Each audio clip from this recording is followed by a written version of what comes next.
Wow, love coming at the wrong time, huh? Alright.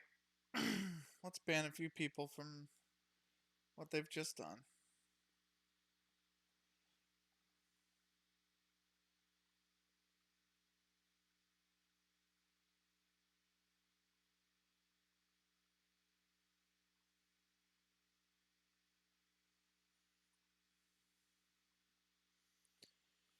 That's two. Now it's time for another one.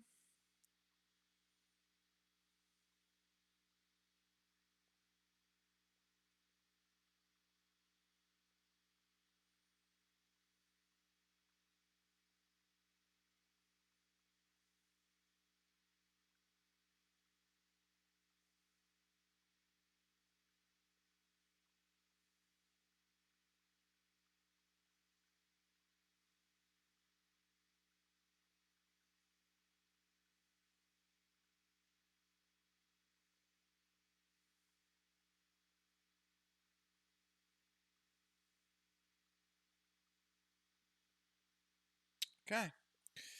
That should be handled. Oh, yeah, Jesus, mother of God. Guys love coming at the wrong time, huh? Like I'm not just gonna ban him. But anyway. Uh, yeah, there's that bot going around again. We all know about it. So, anyway. I gotta post an AOR. That's about all I gotta post, and then I'm good to go.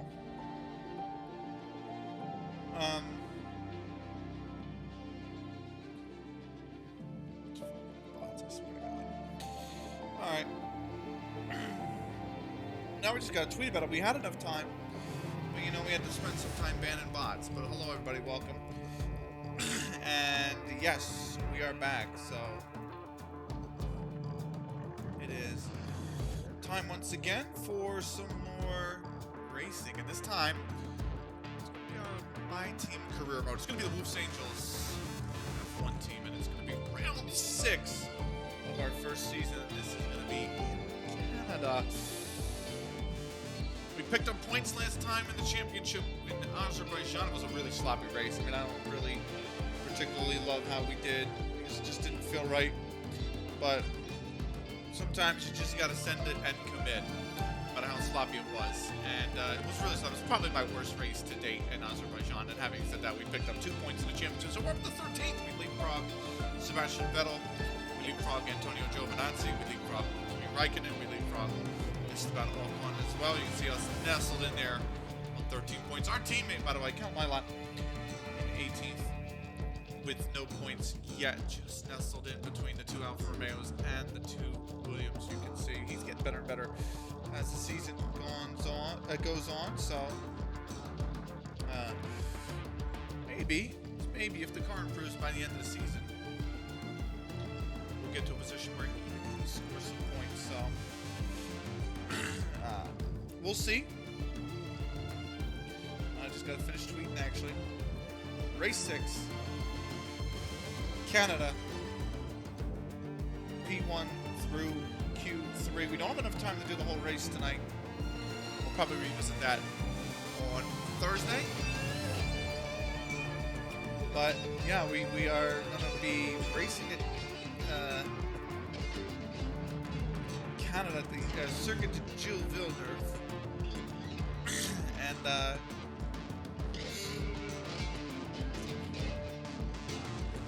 turn music down, turn voice up. I mean, my voice is pretty. I could just move the microphone closer, quite frankly. I'm peaking and the music is not. So, but hello, crazy surfer dude. How you doing, mate? How you doing, Cody? Cody, did you check your email? Check your email. Now you're peaking. Yeah, I know, but it's because I'm peaking because I put the microphone closer to my mouth. But I did. That's why I'm here. There you go, my friend. There you go. So, as you can see, the performance index, we are, I mean, a smudge. I mean, I can't even tell the difference between the Williams and us. We've got enough in development to take us over to Williams, assuming they don't develop the car, of course. Thank you for that. You're more than welcome, man. You're more than welcome. There's some gems in there. I've only actually seen stock market gems. But whiteboard magic is pretty good. I definitely need to. I owe you the first $35 I make all stocks. Nah, you good, bro. You good. Don't even worry about the first $35 because you and I both make it in the stock market. Then what's going to be $35 to us? Let's be real. So, um, it's getting to the point now where my account jumped more than $35 today. I had a really good day in the market, and my account was up like 4 or 5%. So, I made the 35 I spent easy. So, um, but yeah, so you're totally welcome. Paku. Yeah, man, you're totally more than welcome. But definitely, listen. I only got one request for you, Crazy Surfer, dude. That package I sent you, right? There's some in there that like I'm not gonna wind up using, like the Instagram one. Like I'm not gonna be a social media mogul or anything like that, right? But just respect me enough to actually watch some of those videos. That's all I gotta say. Because people don't respect free, man. You give shit away for free, people don't respect it. They just blow over it. You know? You gotta actually like, boom, like spend some time and not a lot, but watch one or two and see how you feel about it. So I need to watch more actually. I need to definitely watch more. So I'm gonna spend some time this weekend. I've tried to the last 2 weekends and I didn't and I should have, but I'm gonna spend some time this weekend watching some of the other stuff that they have for being a member of their Discord. So yeah, I'm gonna grab some of them and listen to them while I clean or do shit around the apartment. There you go. There you go. So yeah, there's some in there I'll use, but there's some in there I won't use. But the ones that I do use or have watched once or twice, like I watched Dividend Income Empire, and I watched Stock Market Gems. So I'm gonna watch Whiteboard Magic. That's the next one I gotta watch. But yeah, it's good. They just released a DeFi one for like crypto and NFTs and all that stuff. Um, and I haven't gotten into it yet. But I told myself I wasn't gonna get into crypto, but I'm actually starting to debate whether I should. Because if you get in one of those things and they run, especially now that they're not regulated. I mean, they eventually will be by the government, but especially now when they're not regulated, like you can make some serious cash. Some serious cash. So, anyway. So, research and development progress, by the way, we got 3 that are currently in development. They're pretty much all going to be ready for France, but it's not quite France yet. It's Canada, coming off the best performance of the season in Azerbaijan, and we are, you can see, just a smidge behind the Williams in the performance index. We're ahead of the Haas. We're trying to catch the Alfa Romeo, which we have an open rivalry with, by the way. Where is it? Here it is. We have an open rivalry with Antonio Giovinazzi. 4 races remaining. He is a point ahead in the rivalry. And yeah, we are also trying to get our team acclaim up to level 10 so we can get another sponsor. You can see the weekly income's not particularly too great. Another sponsor would be fantastic. Would help us really develop these guys, the departments. So we're going for.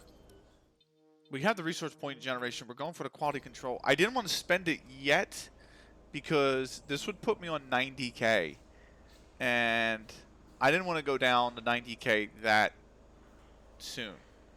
So I probably should because it'll be in for the 15th of June and it's the 10th of June, but still, they're not too bad.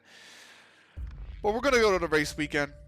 Let me disable the preview, throw that guy back up, close this because I don't need him anymore. And yeah, we're going to do practice today, solely practice today. Practice 1, practice 2, practice 3, qualifying 1, qualifying 2, qualifying 3. And it's our absolute... I cannot stand the forecast for the weekend. Look at this fucking sloppy ass forecast. Partially rain in practice 1, dry practice 2, partially rain in practice 3, partially rain throughout all of qualifying, and partial rain throughout the entirety of the race. So, development update.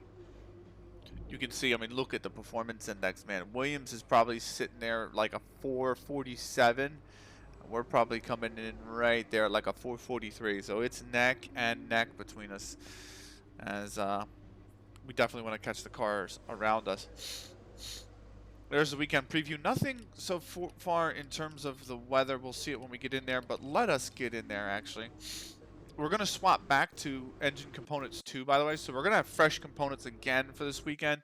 You remember we took the grid penalty in Azerbaijan just to add components because, I mean, through 4 races, I mean, look at the wear on some of these parts. Like 66 for the MGUK, the ICE, we were lucky just didn't blow on us at 80% wear. Yeah, the MGUH is pretty worn at 50%.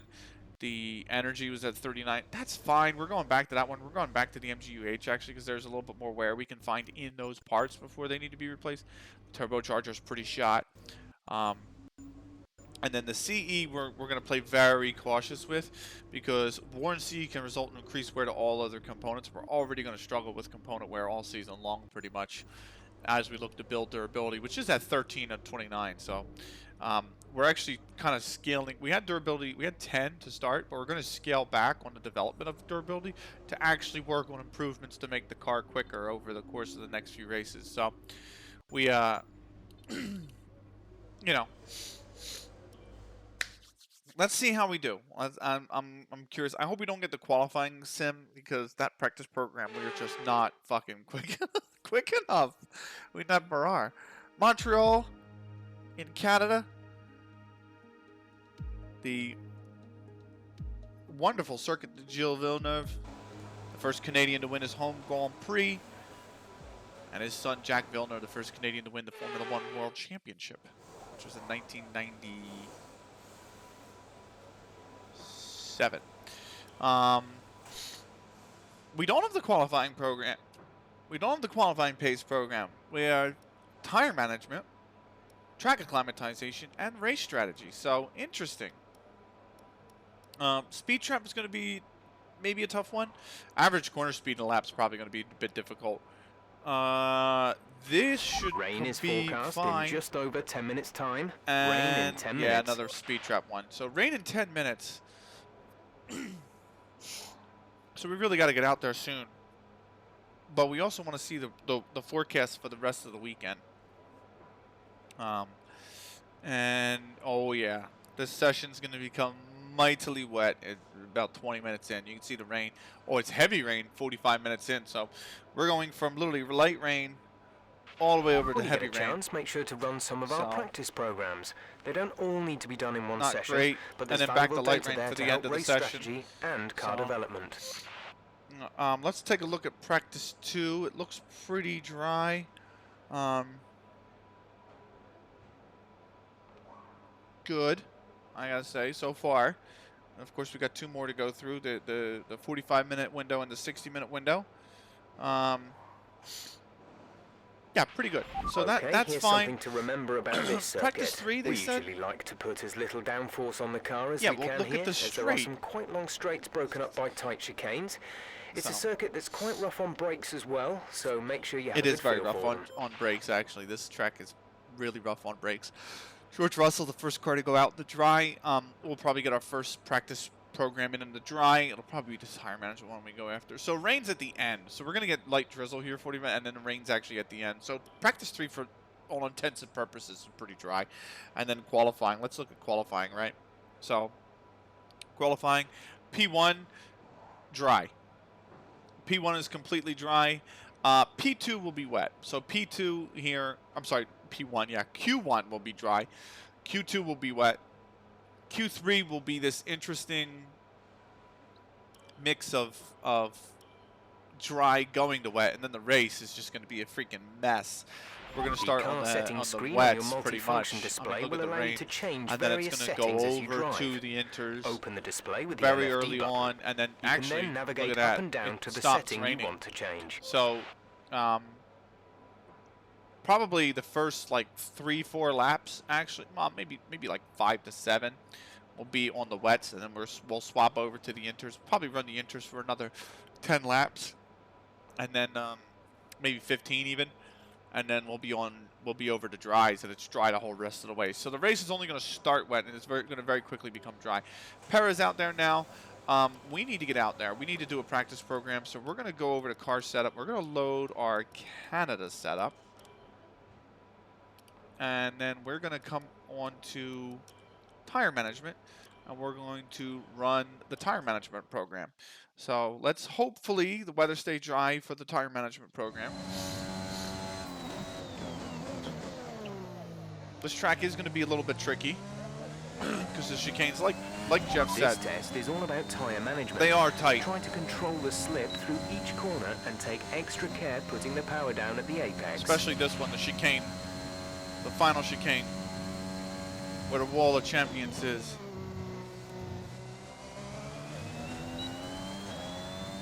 So that's where we're going to have to be careful here. Also, this first chicane, which you can take a lot of the inside curb of, but we decide not to.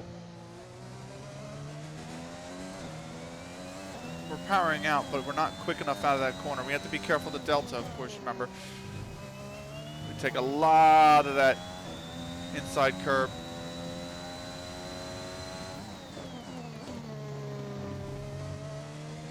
And then you're going to want a little bit of the... So the tire wear right now is fine for us. It's about getting up to speed. It's still not great in terms of the pace. We need to find a second.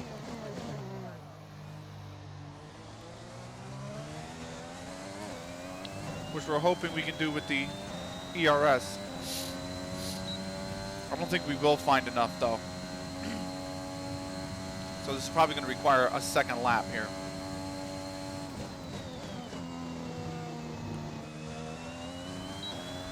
Yeah, second lap is going to be required. We need to pick up the pace. We're not hitting our target. We'll need to rerun the program if we don't get the time delta back in the green. So we got to get that. We got to worry on the delta in this lap. You can see we're going back to the negative. I've clanged the wall, so that was always going to be a given without braking hard enough for this this chicane here. You got to take a lot of curb, that's for sure.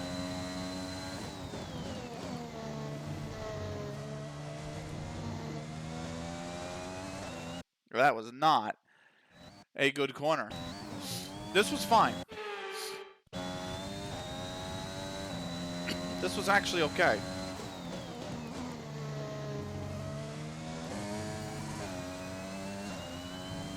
Ah, we clanged the wall again. Ah! It's tough because you want to take the first part of the chicane in third, and you can, but the second part of the chicane tightens up into second, so you really need to be in second gear, and it's kind of a natural...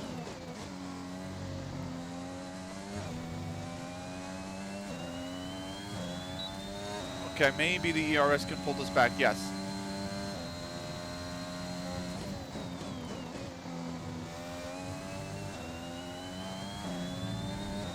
ERS, can we pull it back? Yeah, we're going to pull it back going into the hairpin a bit here.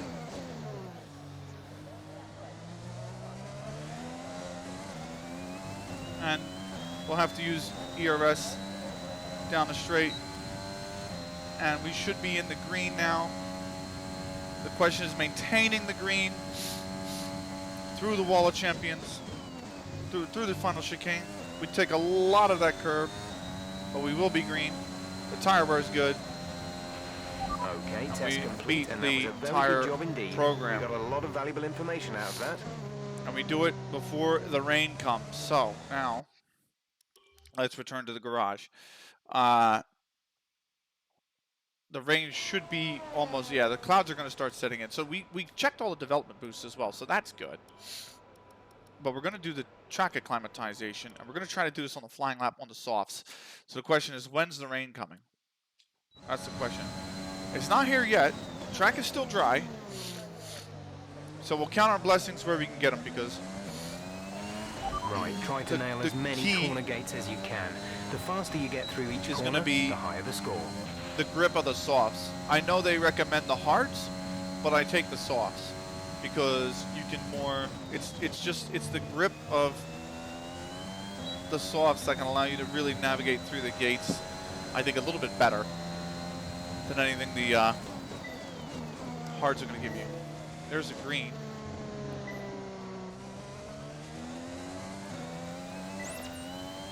There's 2 greens.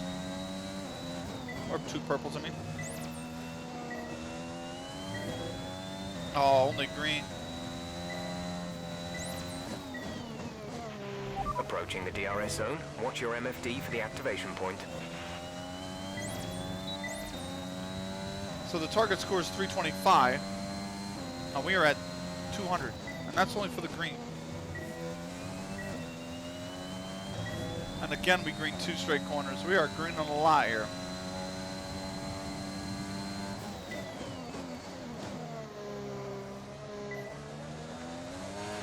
Five minutes until rainfall expected. 5 minutes until rain. That's not good. So we got, what's the score now? 360.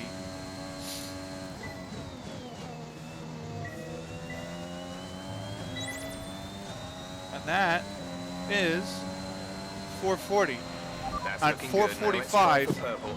You'll get a is the bonus for purple. consistency if you can chain good corners together.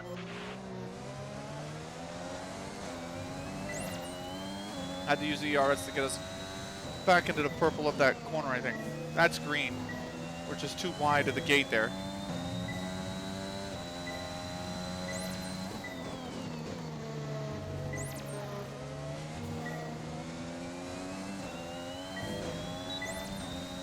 All right, so a few more purples in this lap.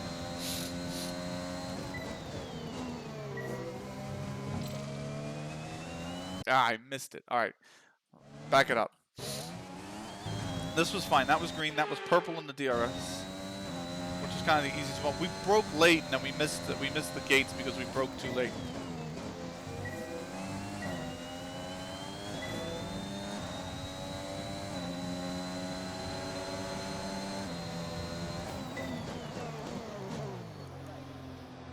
We just completely missed that gate.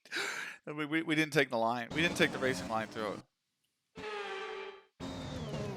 Oh man, whoa. Oh, whoa. I don't know what's happening on the flashbacks, but it's skipping.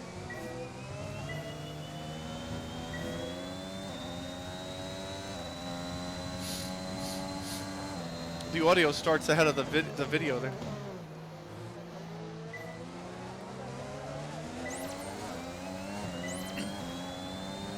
All right. There we go. Kimmy, get out of the way, Kimmy. Thank you, Kimmy.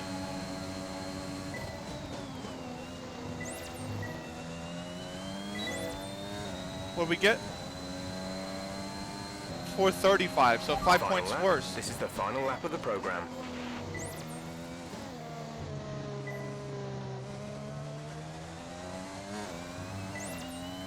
So we gotta find some more points. That was not bad.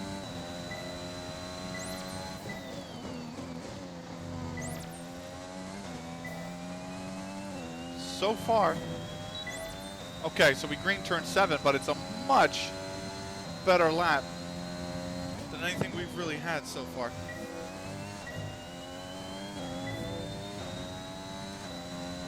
Those are the 2 corners that are killing us, really. Those 2 corners there are like our Achilles heel. I want to see if I can nail him again.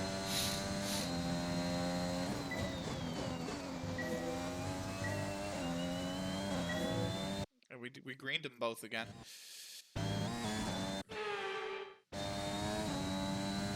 Interesting.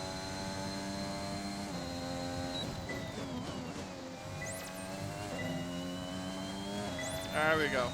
Much better. Much, much, much better. You see the clouds start to set in for the rain.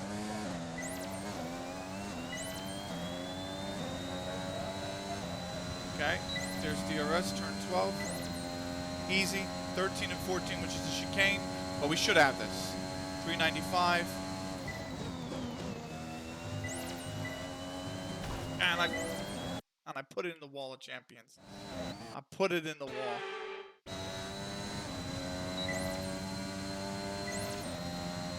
Damn it. 395, we need basically 50 points. That should do it right there. That should be it. 485. There you go. Program complete and a job well done. We got some excellent data with Now, that run, so come by on the back time to we the get garage back in the and I garage, can talk you through the numbers. It'll be rain. There'll be rain on the track. It's setting in. We got all 5. So now, race strategy. That's the last one. And I think we want to wait until the rain gets here. I think we're going to have to do that on the inters.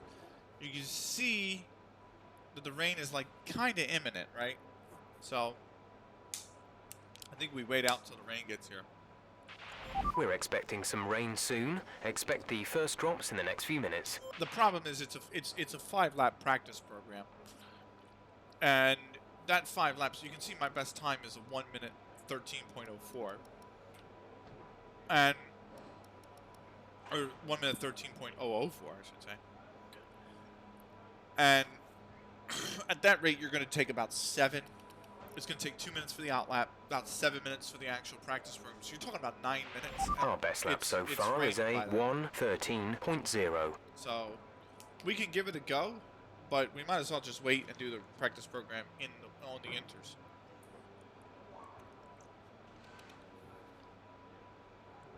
At least that's my thought.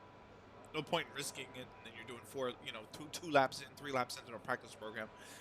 The track's swapped over to wets or inters, and you're on dry tires. There's no point. So we're just gonna wait it out.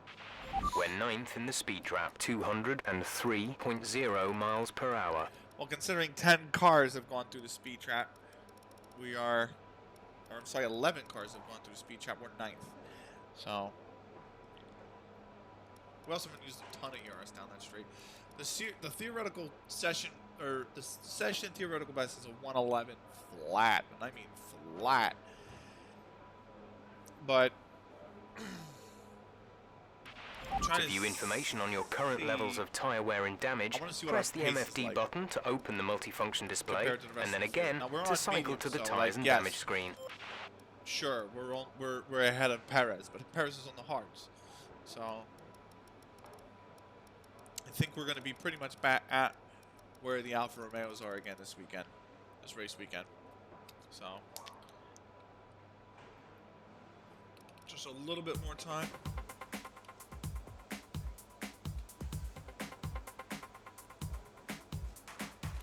Let the rain really come in here.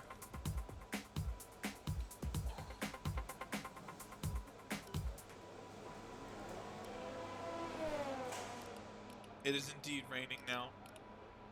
I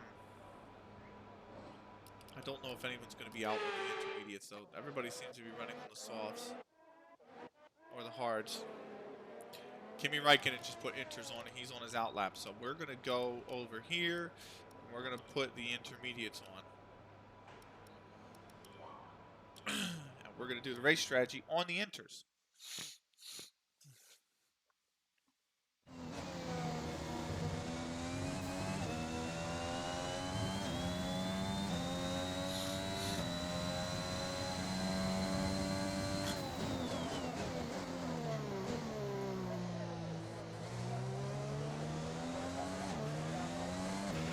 Okay, we need a few solid laps here to help us calculate a good race strategy. Inters seem like the fastest tyre for now. And we came out on the perfect time for the intermediate, so that's fair enough. The only problem is we might not get the speed trap bonus here, because Lord knows there's no way we're going to get anything even remotely close to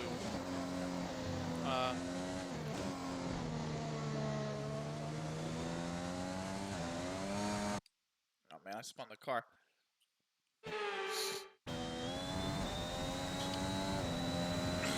problem is no downforce on this setup because it's meant for, well, the dry race. And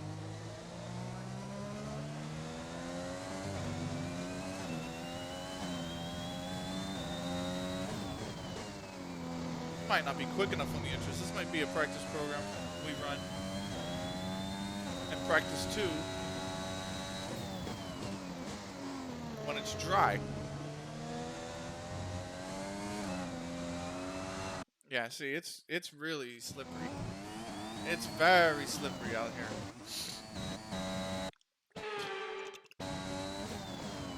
Oh man, again the lag here. It's a frame skip.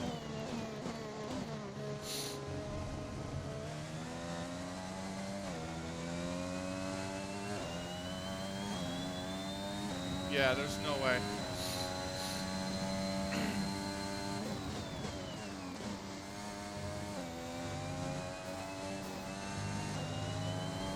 We have so much time to make up that we're not going to do.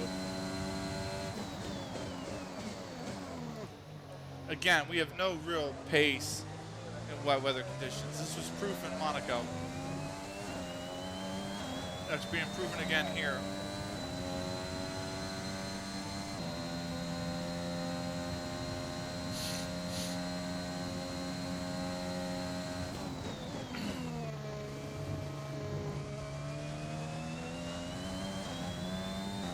We just do not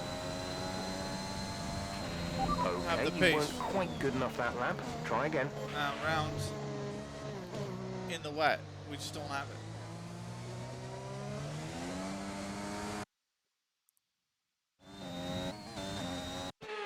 So we're gonna come across the line here. We are gonna return to the garage. We're gonna abort the practice program. So we got the development boost, actually. We just need to get these guys, and boom, we've got our whole practice strategy done. I'd take a set of intermediates in these unpredictable conditions. Thanks, Tim. So what we're going to do is we're going to wait until P2, where it's dry, to run the race strategy. And then we'll pick up these last 2 when it's dry and we have pace, or at least better pace than what we got now, right? These conditions are only getting worse. Watch out for standing water. That's what we'll do. So I think I have to. I need to. Oh, I'm sorry. Our best lap so far is a 1:13.0. I have to ban another bot. So ban.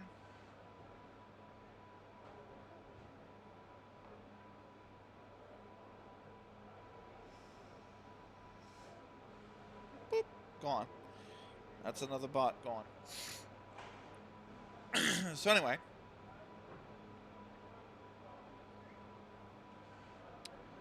Here we go.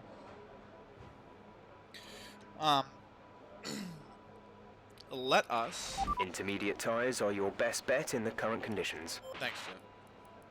Let us put... So you think... I think 25. I think 25 laps around here.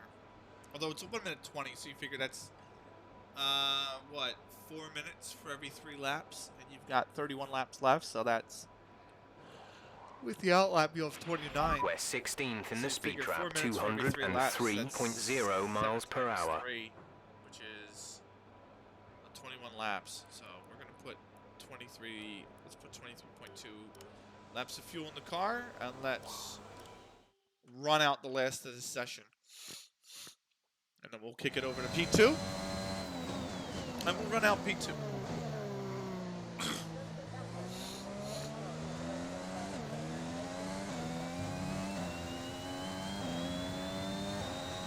we're in 11th.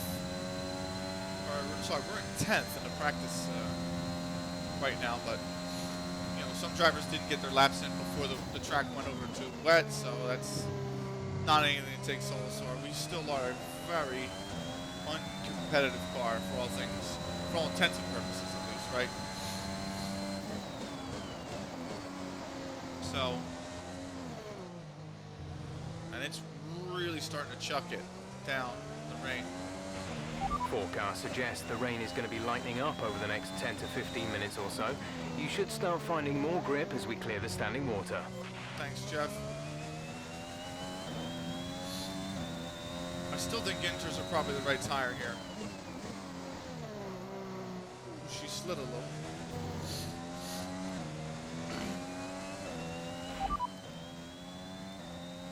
The rain looks like it's going to be getting much lighter over the next 10 to 15 minutes. There should be more grip, but don't expect a dry track. Inters look like the best tire for now. Inters are still the best tire. We are still not a good wet weather driver, that's for sure. I really want to take this in first, but trying to do that in the wet is asking. As far as just going to scoot by us.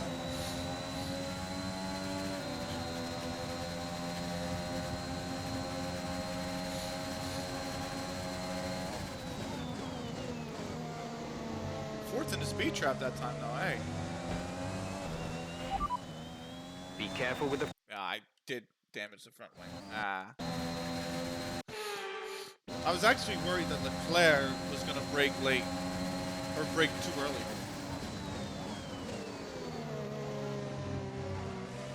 I don't know how the FIA didn't invalidate my lap, but whatever. We'll take it, Jeff.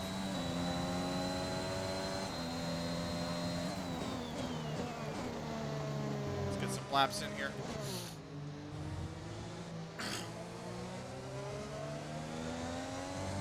And that's all we're going to be running tonight. Some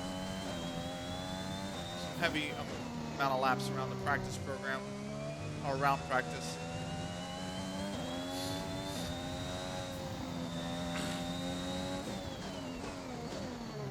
Oh, the tires slid again.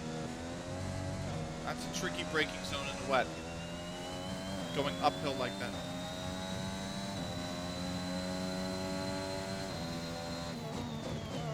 Scrape the freaking thing because I'm not paying attention. I'm trying to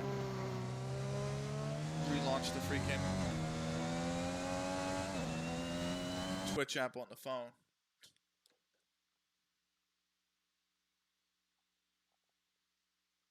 Come on. There you go. Oh, did it not work? That did not work. Come on. Okay. There we go. Okay, we got it back. Sorry. We lost the Twitch app there for a second. I lost chat. So, but we're good. I'll tell you what we're not good at. That's a wet track. We need to turn the fan on as well because it's getting warm in here. Last thing I want to do after I've already showered for the evening is sweat.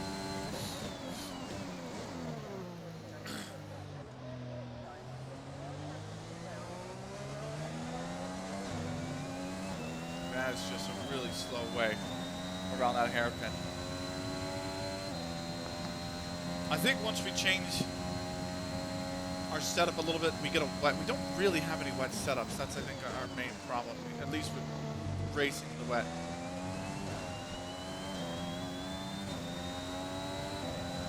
So I need to sit down over the weekend and just really look at the setups and what we can alter with them, because I definitely think there's areas they can improve in. They're not bad, but they're definitely not the most optimal they can be. We'll put it that way. Every time that car wants to slide. You see, that time it did. It spun.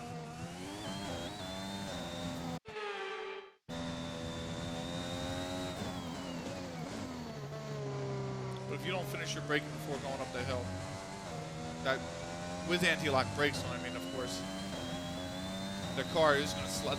It's going to slide a little bit. You're going to have a drift. I don't know why I said slide like I was a Southern NASCAR driver, but America. But definitely, it's going to slide.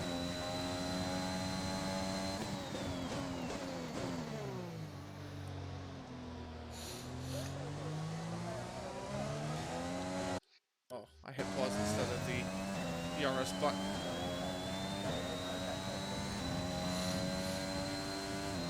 So 1:13.0, our best lap. 1 mediums, mind you. There's 1 mediums in the dry. I think the best we can do, we can probably get, is like a 1:24. I'd love it to be lower. I'd love to get to the 1:23s in the wet, but had to save it there. Really wanted to step out, obviously. The other problem is, like, curves are not going to be friendly to you in wet weather conditions, but Canada has so many tight chicanes and quick chicanes. It just, you have to take a lot of curve. You really have to take a ton of curve to get through this track quickly.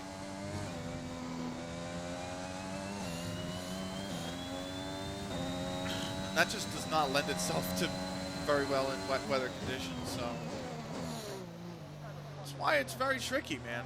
It's not as easy a circuit everybody thinks, but it is one driver's like, because the speeds you can achieve here, it's just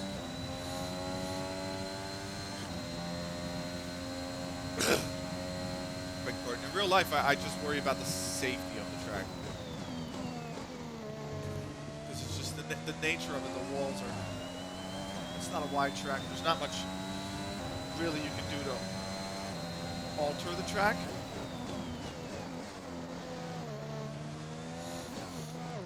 Maybe with safety in mind even, like it's just not, it's a man-made island, so at that time it did not come back. Are you all right?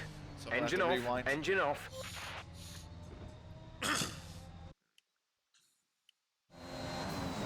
Yeah, I just don't think there's a way, there's a lot of room for Montreal to particularly be made a lot safer. Just because you only have so much on the man-made island to work with.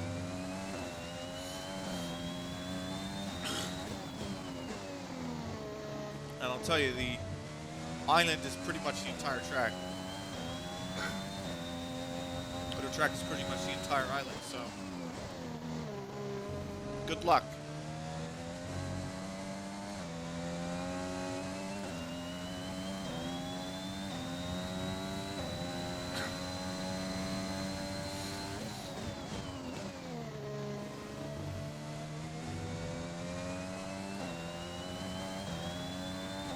But that's why I have this massive runoff area over here, by the way.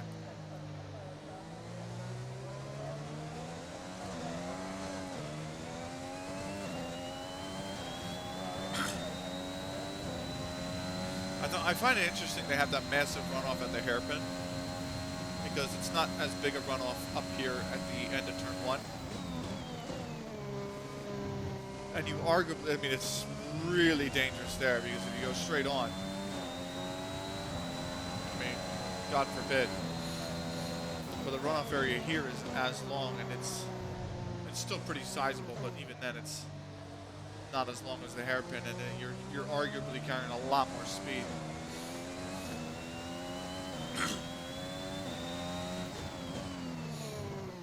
I totally blanked there.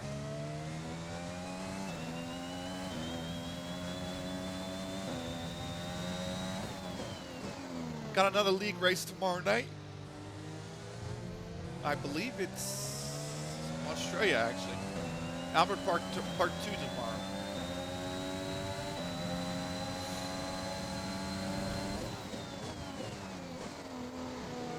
I was just going to completely miss that turn. Stroll in his home race. I bomb him for no reason but lose the position anyway, if it was a race.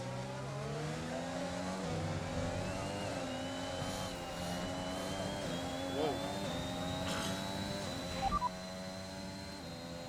It's hard to say if inters or wets are better right now.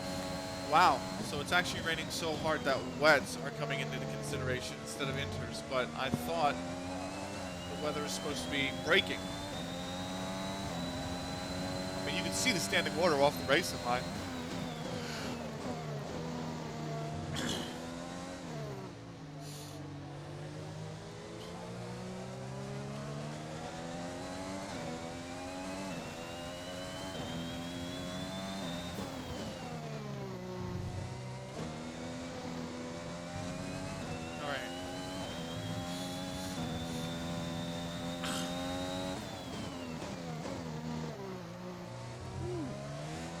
God, I slid. Oh.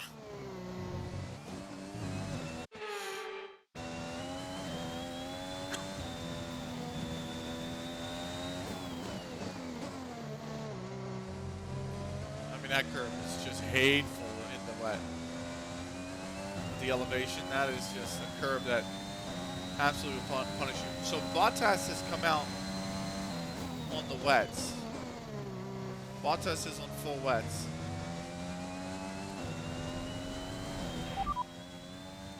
The rain is getting lighter now, but it's going to take a while for the track to dry out. Inters and wets will probably have similar pace at the moment.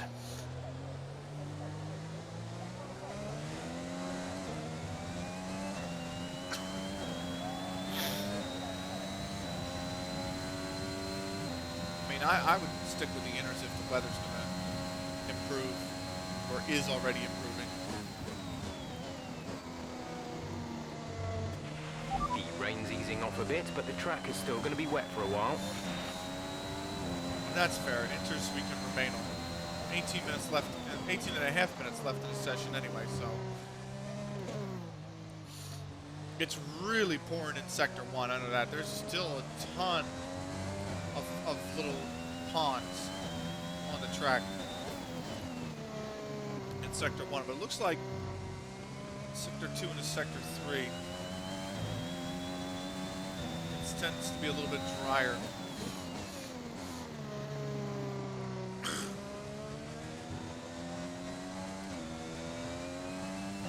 Yeah, it's not as bad towards this end of the racetrack.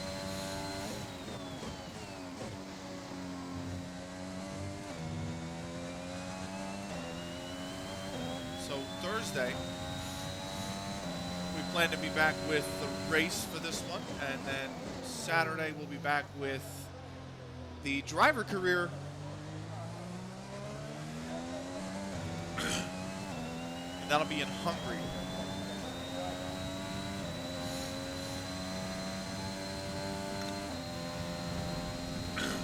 So we're podium pass level 2 right now, by the way. So the moment, same thing applies as last podium pass. The moment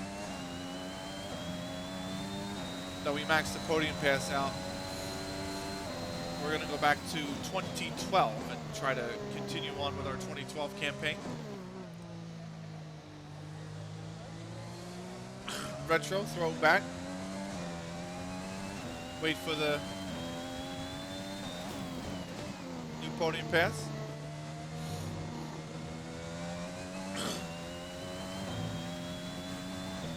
AOR leagues, I know, are anxiously waiting for this patch coming this week for the online play that should fix the desync issues.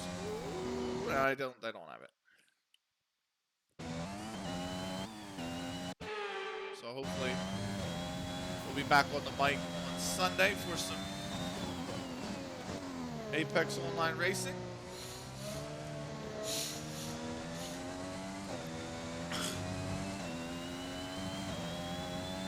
I actually don't know what the track is going to be this weekend. I can't remember. I honestly don't know.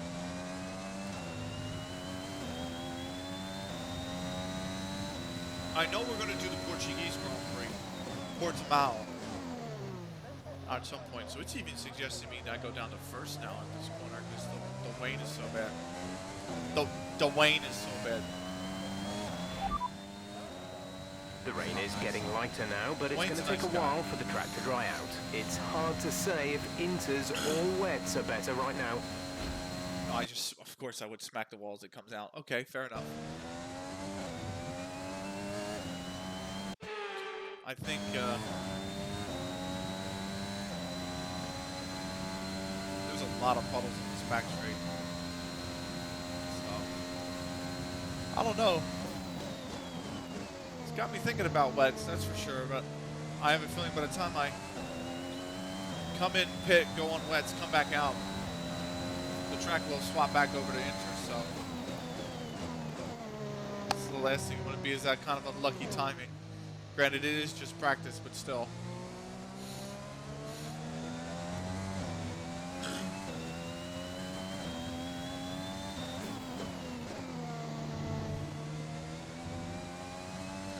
There we go. I think the grip is really only improved in Sector 2, mainly. Not at that chicane.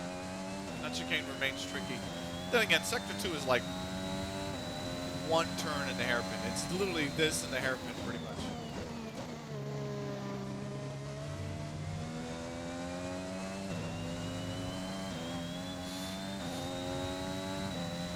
So,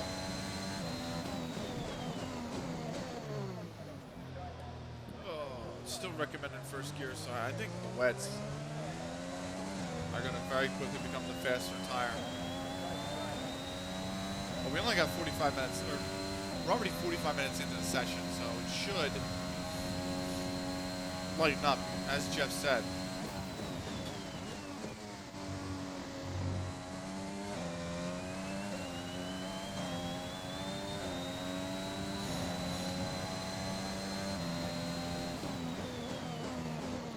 So yeah, league race tomorrow. It's Albert Park. We're back Friday for the conclusion of this race weekend.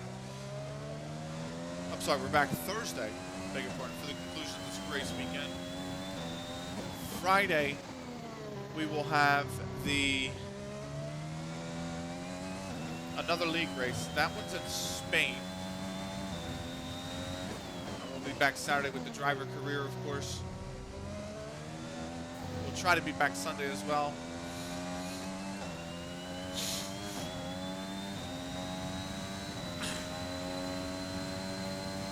And then Monday we have another league race. That is Hungary. We'll be back Tuesday with probably the start of the next race weekend. And then, which I think is Silverstone for my team career. And then Wednesday is next Wednesday is the final league race of the season, Singapore. We're done with league racing for about 2 weeks' time.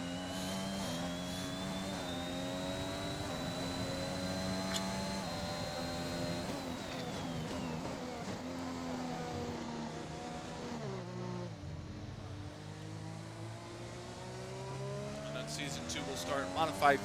That's going to use a modified F2 calendar. So all the races we're doing in the F2 driver career, those are the same races. The modification is that the season, so it's a double season. So instead of 12 races like the F2 calendar, we have 24 in that league race season. Ooh, G-spot. We have 24 in that league race season for season 2 instead of 26 like we had this season. And then we have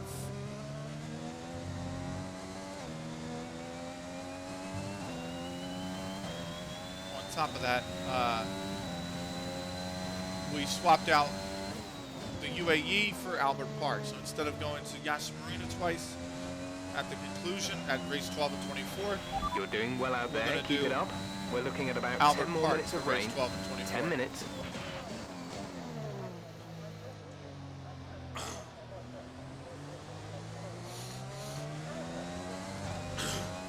10 more minutes of rain, so the rain's going to completely fucking stop. 10 minutes left of this rain, then we think it's going to dry up. 10 minutes, inters and wets will probably have similar pace at the moment. So still kind of at the crossover between inters and wets, which is interesting. But the rain's going to stop in 10 minutes. It's not going to be dry enough to go back on dry. Dries are done for the session. We all know that. But I am starting to feel a little bit of grip come back into these tires, so I don't think wets are going to be comparable in terms of pace to the inters in a few laps time.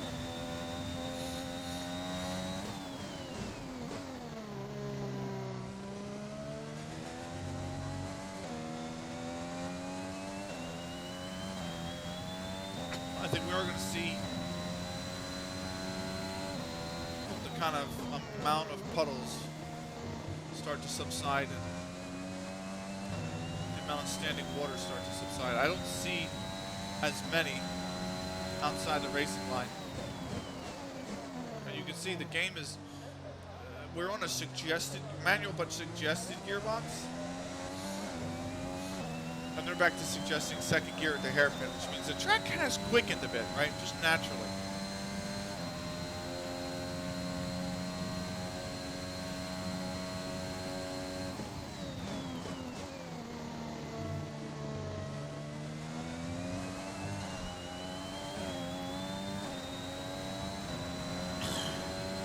I'll tell you what, who hasn't quickened, and that's me. I'm still running 24s, 25s.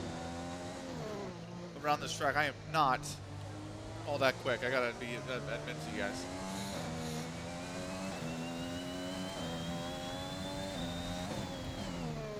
Ooh, I just had a frame drop.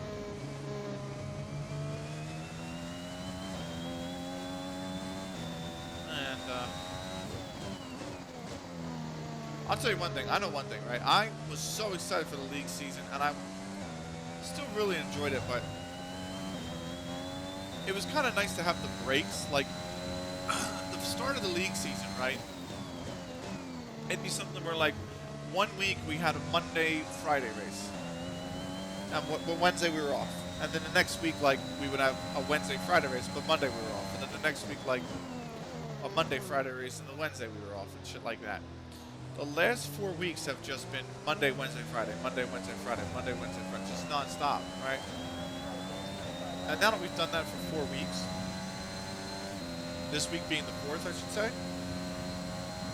kind of ready for that end of season break. 26 races is a long season, and especially 100% races with a full practice session, full qualifying. That is just a long season, man.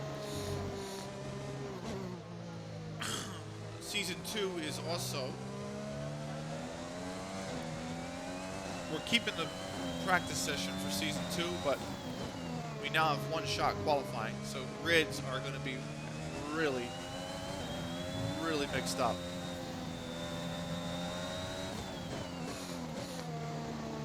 And that second season starts November 1st, so literally this season ends October 20th, and November 1st, bang, right into the new season.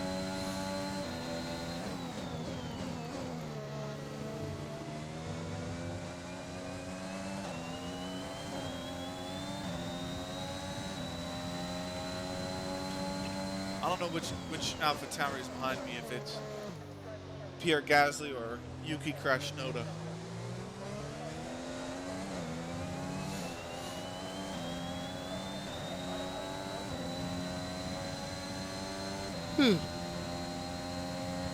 So, I guess we'll find out going into the second one, because he's just got a lot more. The AlphaTauris have way more pace than us. And I also know one thing, right? This is going to sound like I'm a bit of a grump. 124.4, so the track is starting to get some grip into it, that's for sure. But I'm kind of glad Squid Game's over, because I'm going to be really glad I'm done here. I don't think hear about it as much. People have been doing nothing but recommend that show to me, and I'm like, that is not, if anybody knew anything about me, that is not the kind of show I would even remotely be close to interested in watching. And Are you okay? That was a big one. Confirm you're okay, please. Not big on the Squid Game, man. Not a big fan. I just think the whole concept is very boring. And shit like that has been done before.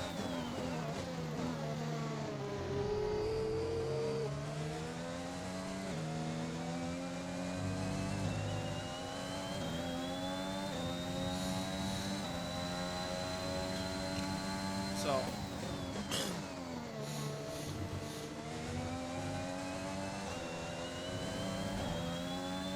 I think, I'm just ready for it to be over. I'm ready for the hype to be over around it too. Because like going into those shows, you know what's gonna happen, right? I already know what's gonna happen if I did watch it. I'd go into the show. There'd be a few characters I would like. Most of them would get killed off. Like it would just be a lot of violence, a lot of character development around like lovey-dovey shit, and about it, you know. A few sob stories for background, a few background sob stories, and that is it's Vettel. It was an Aston Martin that was behind us. It wasn't even an AlphaTauri. I gotta get my eyes checked. But yeah, not a big fan of Squid Game.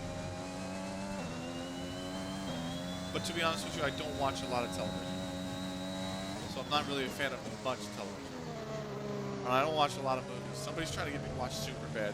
They got me to watch Step Brothers. So I made a deal with them. That they didn't have to keep their head to the bargain. But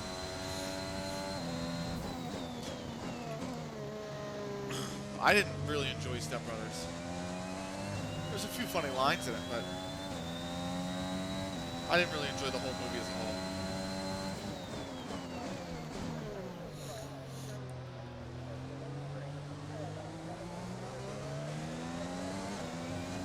I know it's like blasphemous, but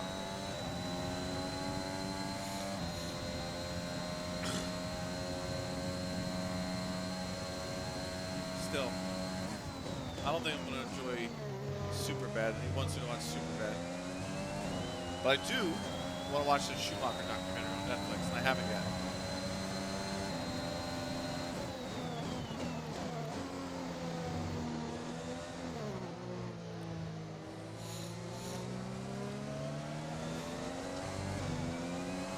That I'd be very interested in watching. Obvious reasons, though.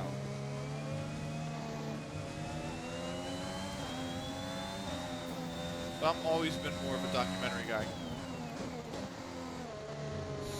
Even dramamentaries, like miniseries, like Band of Brothers.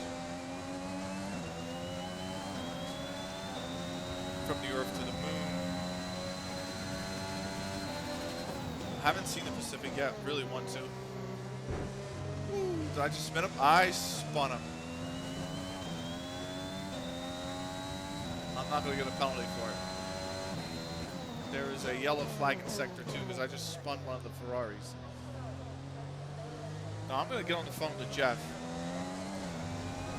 He better tell me Inter seemed like the fastest tire.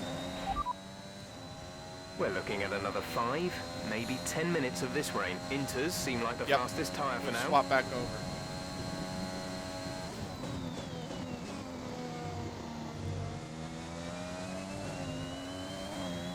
Good.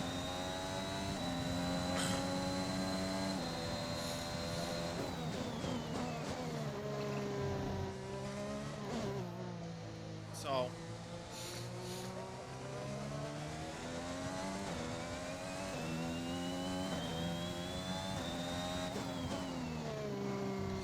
yeah, I need to see the Pacific, but also want to see Schumacher. I actually thought one of the best documentaries I probably watched, because I'm a big documentary guy, was the CNN series that they did way back in the 90s on the Cold War.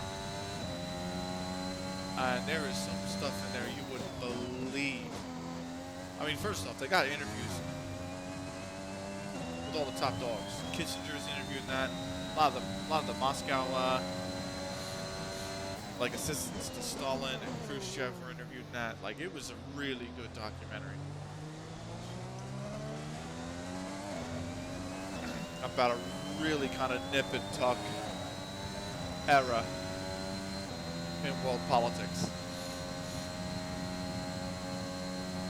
This will be our final lap. We're going to come in after this. 25 laps, I think, is enough.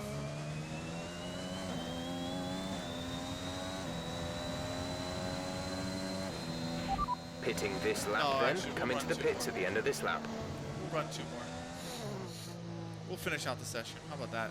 I didn't realize there was already a minute and a half left.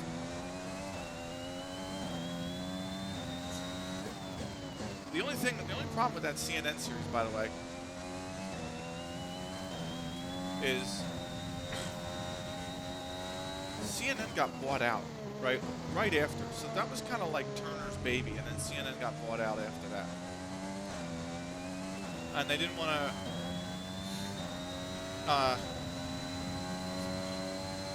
invest in like porting all their library over from those years. So you can't find that on DVD. It's VHS only. If you want to own a copy of it. And the VHS, like, because it's 22 or 24 episodes, so I think each episode is a tape. Because each episode's like an hour, anywhere from an hour to 2 hours long. So if you actually want to own a physical we'll be running on a dry track soon. Back to dry shortly. You're looking at like $500, $600 to buy 24 VHSs. Wow, it's actually like 6 now, I think.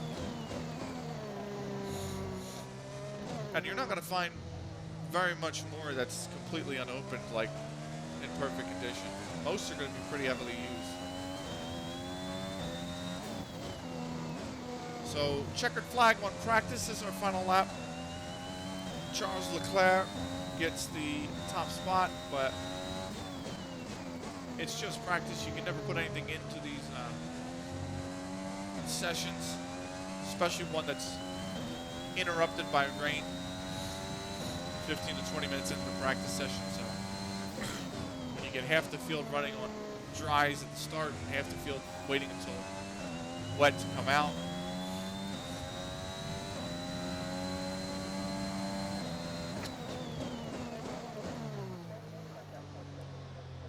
It's never something you can really, in terms of standings or anything, take solace in. We're off the pace. We're 11 seconds slower in the intermediate conditions than we are in the dry. And I actually think, and that's on the medium tire, so that 113 can come down. Bang. There you go. End of P1.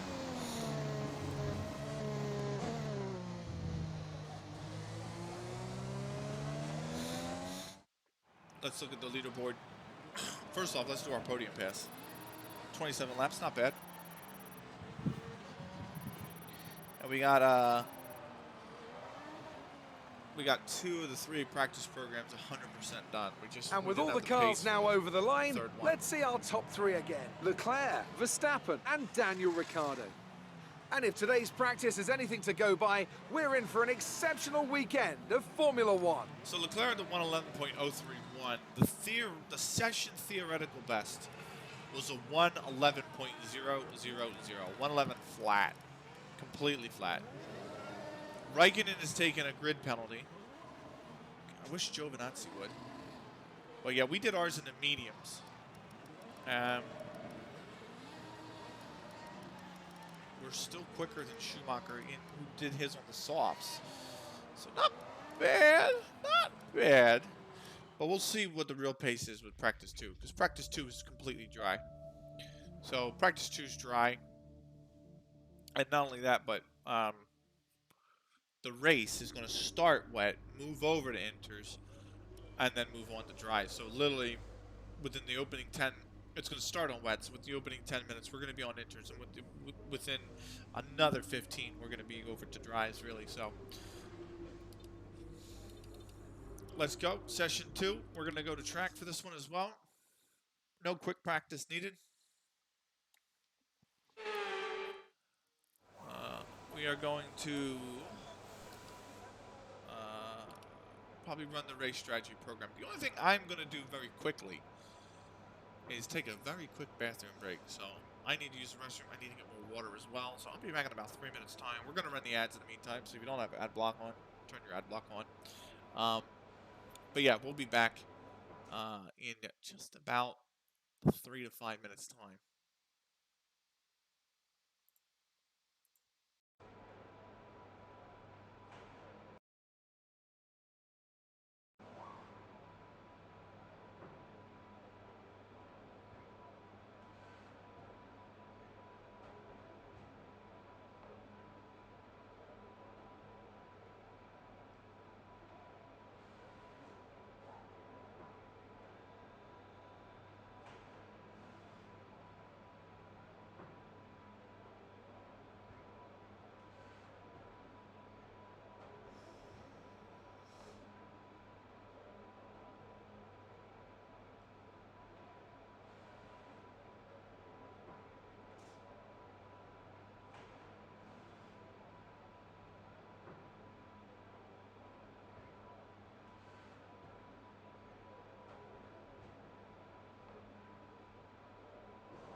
Quick note about tyres.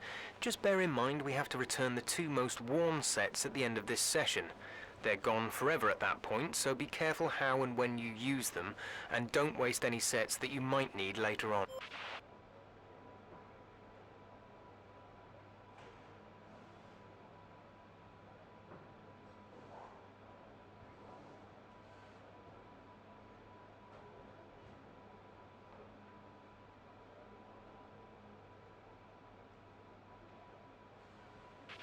If you start to suffer from oversteer, come in and let us have a look at the setup.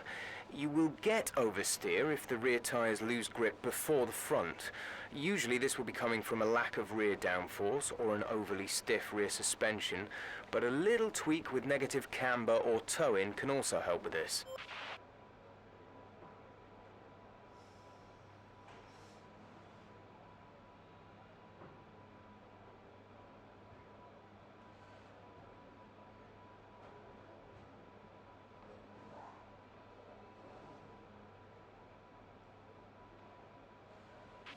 To view your current tyre, brake and engine temperatures, press the MFD button to open the multifunction display, and then press it again to cycle through till you reach the temperature information screen.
To view current strategy and race objectives, press the MFD button to open the multifunction display, and then press it again to cycle through till you reach the strategy and objective screen.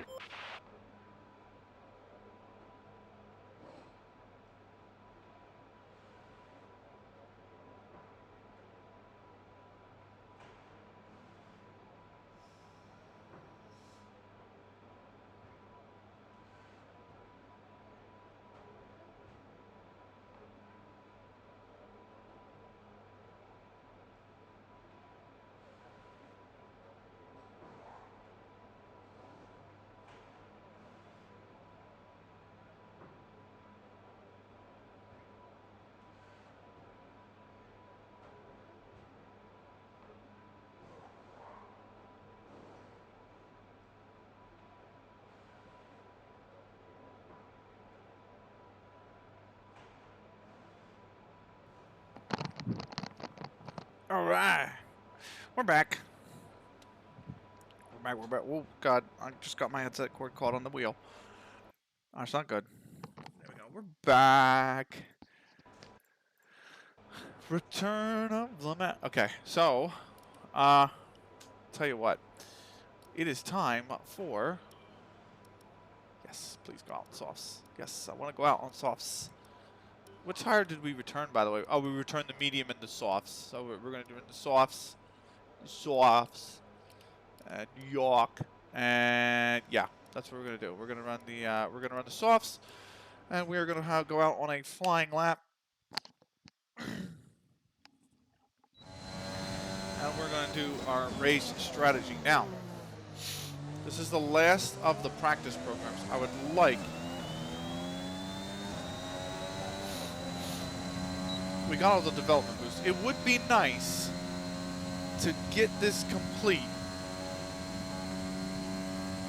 and be in a scenario where practice 3 is just free, basically practice.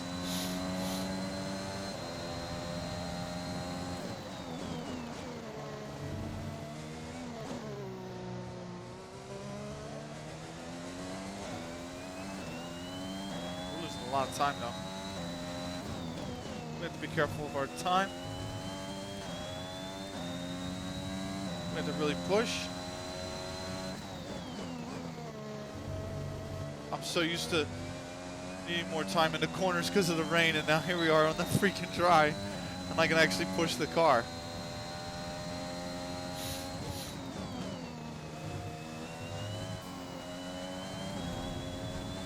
Oh, that was terrible. That's terrible.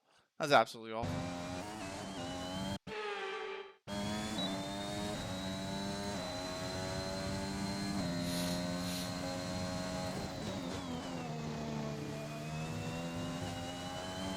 Not great through there.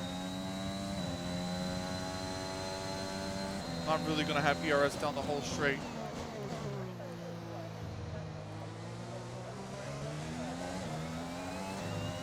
It's the straight line speed that always gets us.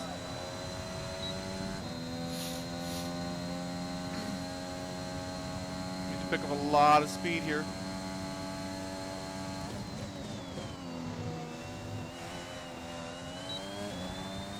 Oh, we didn't get it. That little losing the rear end there a little bit really kind of ruined the rest of the lap.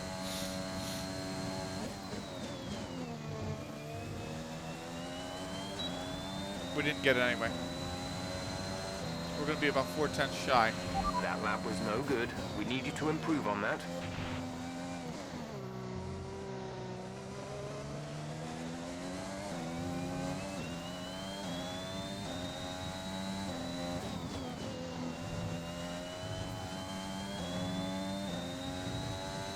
It's better, but still not great.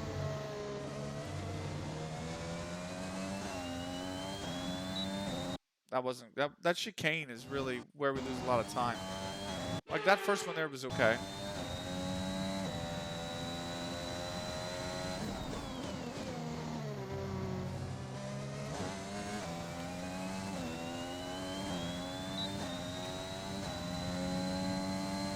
Yeah, we're still losing a ton of time. that chicane. We lose a little bit of time there as well.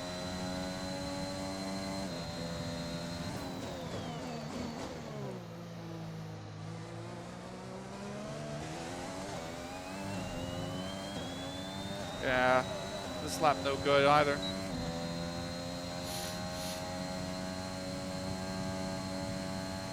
We do not have a ton of ERS left, that's for sure.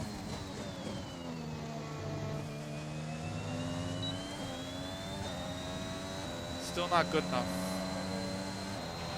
Okay, you weren't quite good enough that lap. Try again.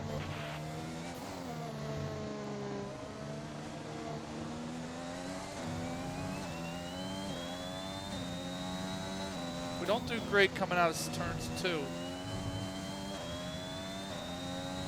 We do okay there.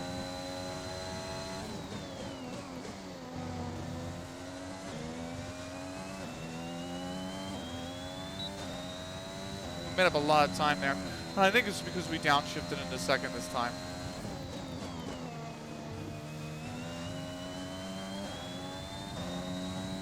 Like, we can make up the list this time.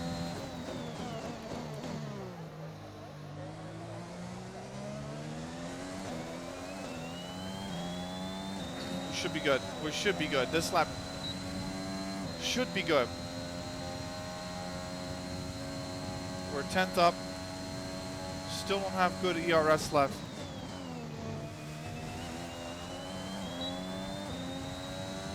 But there you go. We got it. Okay, super job so far. We're getting great data. Stay focused.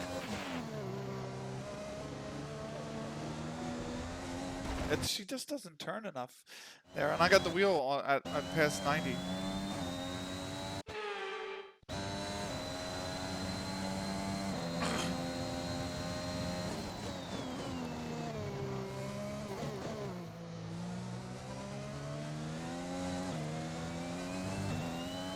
was okay.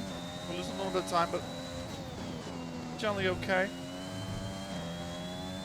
That was fine. Smacking the wall is not. So this was okay. The smacking the wall on the way around.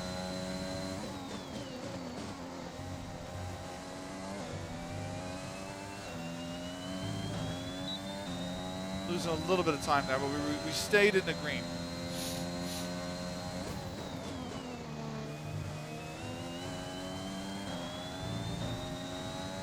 Same thing here. Stayed in the green. We're actually gaining on Schumacher. So we have the pace. Well, we didn't keep the car straight.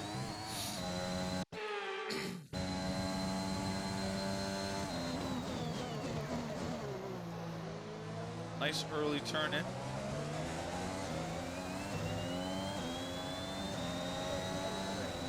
And we just recover enough time now. I didn't use the ERS. We're going to lose it down the straight, obviously. We're going to burn it. I'm going to pass Schumacher. I had a frame drop there. I don't know if anyone actually saw that.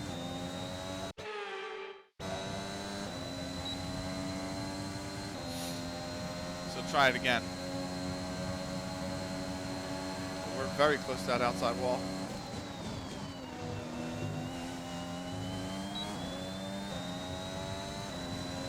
Should still be good. And boom, we're good. Lap. You've nailed what we asked for. Keep it up. If we nail this one, we'll be okay. It still didn't turn. Same issue I had at the end of that other lap.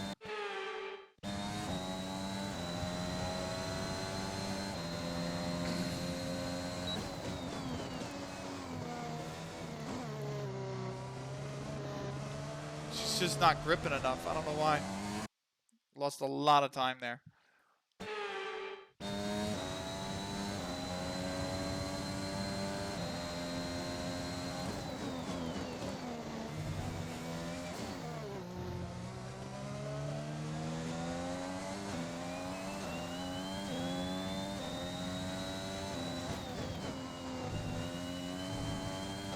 There we go. still good. Oh,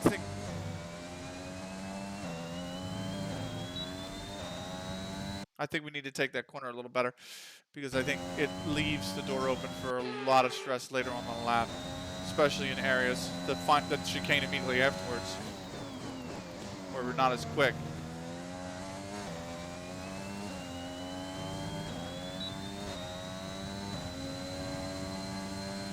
We're going to pull it back to the green.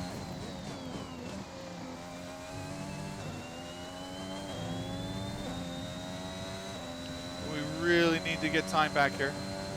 I think we need to redo that chicane again.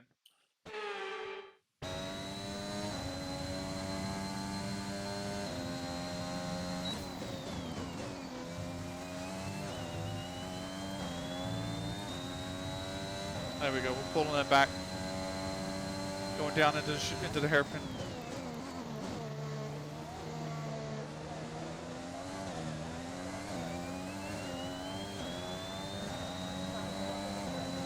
Ooh, this is going to be tight.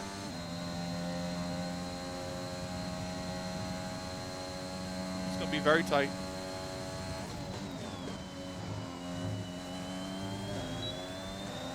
I think we're just going to nail it. Oh, we just got it. Test complete, and that was a very good job indeed. We got a lot of valuable information out of that. It took a lot of attempts. It took a lot of just sending it in the corner. But we did get the practice program done. So that's, fuck, jeez, you know? But, look, we are done the practice programs for the weekend. So, fresh pair of softs. And let's determine what we got left. So there's 40 minutes left in the session. What's our best time? It's a 1:12.4, which is our best lap so far is a 1:12.4. We are literally a tenth and a half off the Alpine of Fernando Alonso right now. But how the fuck is Giovinazzi got a 1:12.325? Like, I can't. Are these cars going to get quicker during qualifying? Like, the CPU always gets quicker during qualifying? Like, I don't understand it. So, yeah. From time to time, I'll ask you if you want to change to a new strategy. Interesting. Or if there are So any go out particular on car adjustments you would like made in the pit stint, stop. When I do so, a prompt will appear on the MFD showing how long you have to respond. To answer, hold the radio button to open the radio screen. P12 now, so this will display your available responses. Faster lap than you may us. either speak the command or select it manually from the radio screen. So I think the thing is though. Oh, we just bumped to P13. Stroll. We're 17th in the speed trap, 203.1 miles per hour. Is a little bit slower, but he's on the mediums, and not by much. So Ocon is literally less than a tenth quicker. I think we're going to be okay as the season goes on. I'd like to see us finish in the mid-table, but, you know, Lord knows where we'll finish. Depends on how the other cars develop. I think for practice 2, what we're going to do is... no, I'm actually going to go into the car setup, and I'm going to put... so it's about a minute... We'll say a minute 20 per lap, right? So... that's four minutes for 3 laps. 36. So about 27 laps I think we're gonna have. So we're gonna put 29 laps of fuel in the car, and we're gonna send it.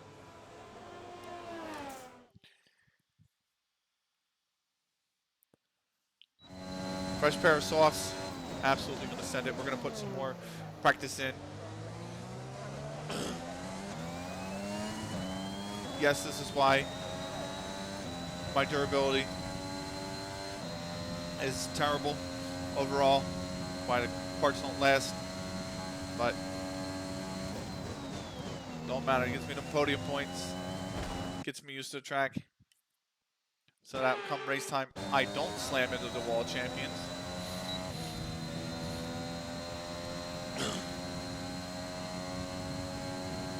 Gearbox looking fine, but it's a practice gearbox, remember. MGUH looking a little worn. ES looking a little, I mean, MGUH is getting there. ES is getting there as well, but I think this will be the last weekend for the MGUH. The ES might survive one more.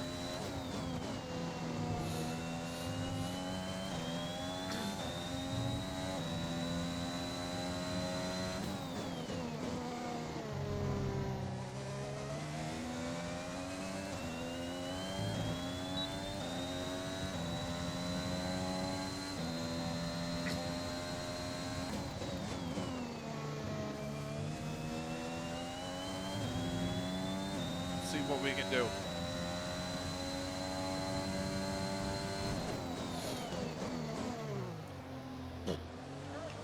Well, missed the braking point for the chicane, or for the hairpin.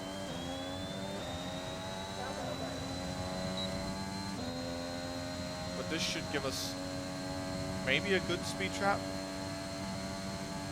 Yeah, 105, 205.6. That's good enough for first. Interesting. We are quickest in the speed trap.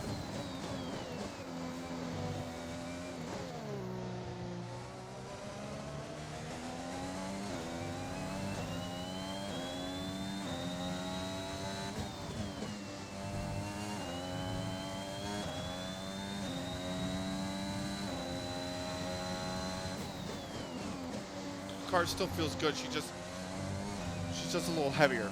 That's all. The practice program we were running, you remember, like about 5-6 laps of fuel. I think 7 maximum.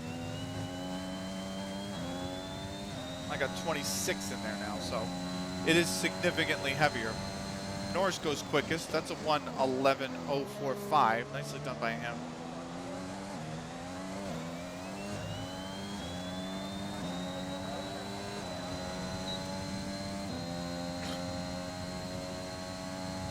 Surprised we're quickest in the speed trap. That really shocked me.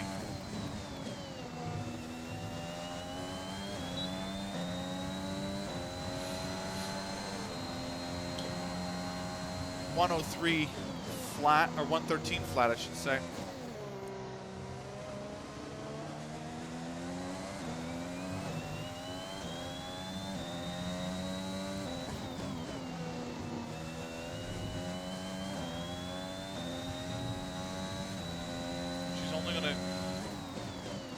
She's gonna have a window where she comes into the grip a lot better, because the tires won't be as worn, and then we burn off fuel. But by the time she gets light enough to really be at a relatively really good pace,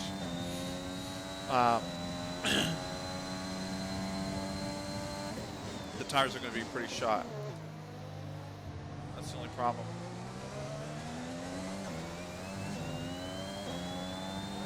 Tire degradation's not like, I won't say it's huge around here, but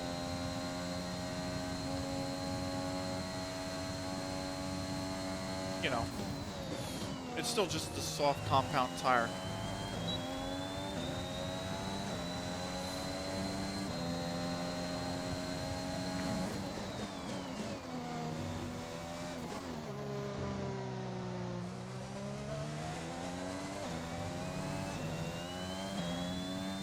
Okay.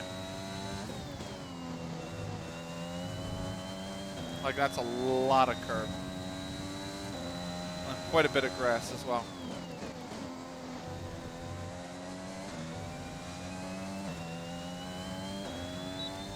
She doesn't feel bad though. Starting to feel the growth. Of course, the mediums. The hards around here are going to be worthless. That's the only thing. There's so little grip from the hards. And the chicanes are so tight that you want that grip. Because you have to run such low downforce here because of the pure speed on the straights. So you're not going to get the aerodynamic grip. I brushed the wall there. You're not going to get the aerodynamic grip at all whatsoever.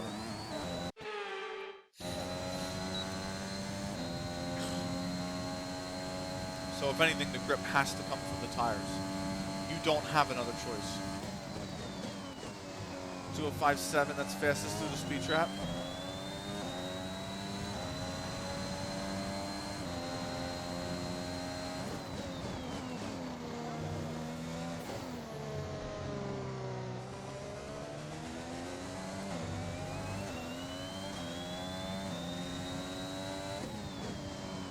So that, in and of its essence, by the way, makes the hearts pretty worthless around here. And given the fact that tire degradation's not going to be that bad, despite the high-speed corners. It's so many straights around here. It's such a straight track that you... Okay, just want to remind you to keep an eye on your tyre temperatures, which you can do on the temperature panel of the MFD. We monitor carcass temperature. I really fucked up that by going on the grass there.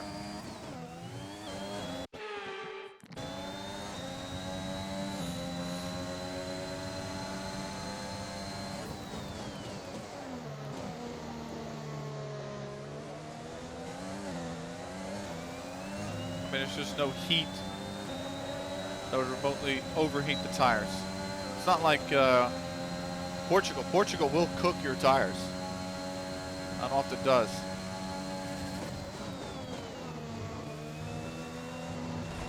I clipped the wall. Just trying to do an actual cheeky pass on Bottas.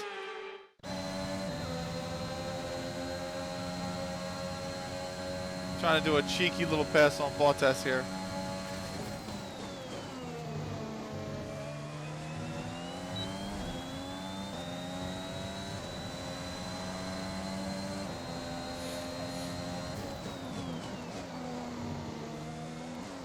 It is accelerating out of the corners that we need the greatest help with.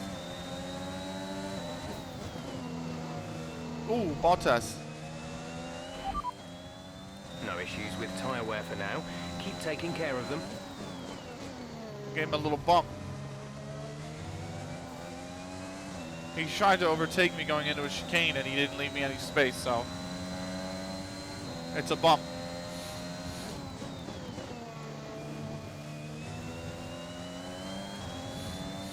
This is really the only time I actually get to race a car like Bottas. I'm not even gonna lie.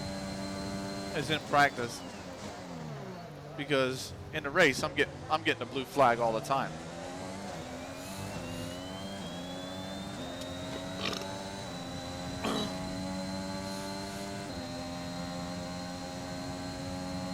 So.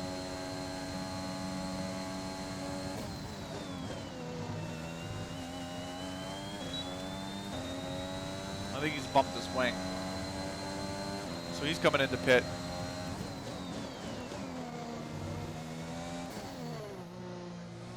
And we are going to run out the remaining 28 and change.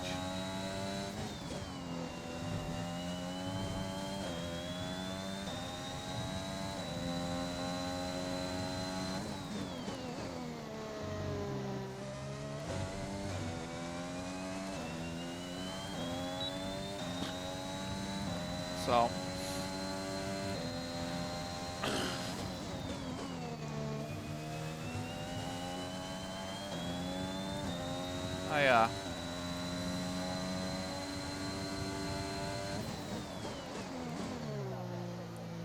I know one thing, I'm excited for the markets tomorrow. It's been a good Monday.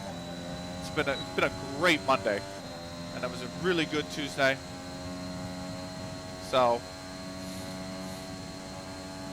made a lot of money on Prague over the last 2 days. And now I'm in ZOM and KTRA. KOMOF had really good news. They're on the come up. Speaking of Canada, Canadian stock there.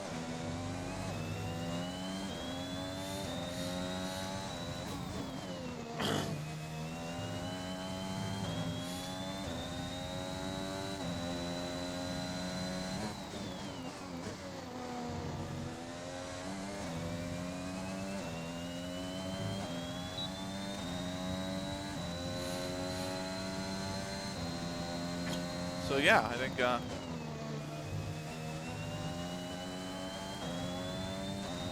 think we got to be careful about next week, but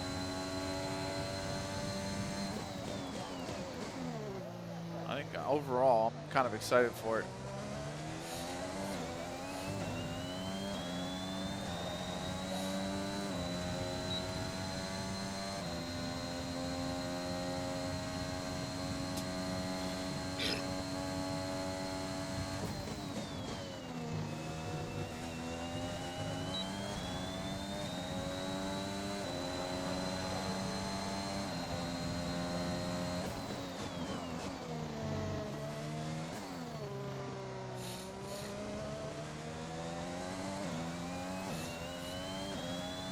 Anyway, I'm trying to think of what else we got on the calendar, because there's no F1 this weekend. Mind that front. I did take damage. I thought I got away with it. I thought for a second I got away with it. I did get away with it. Not today, fam.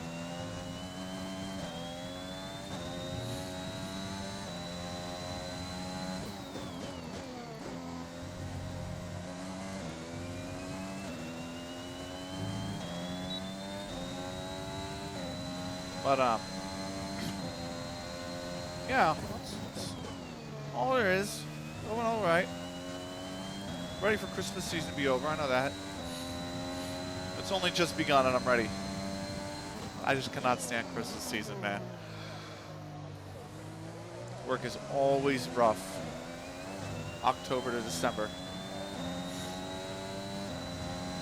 Always rough.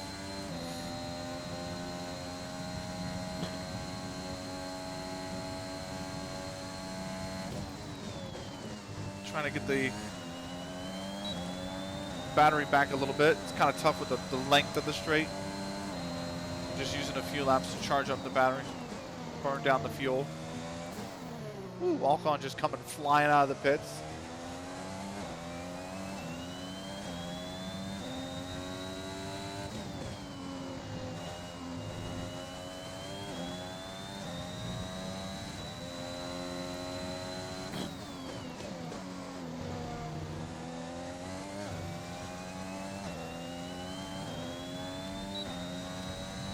Nice. But yeah, excited to I'm just happy to be playing F1, really. I'm not gonna lie. I'm kind of, I miss CS casting a little bit, but I also understand, like, I've had a lot of time to really improve on some other areas that continue to need improving. But I think another season or two. Like I said, I targeted 41 as my return to CS casting, season 41. It could be season 40. Because we're going to be in a lot better position for season 40 than we are now.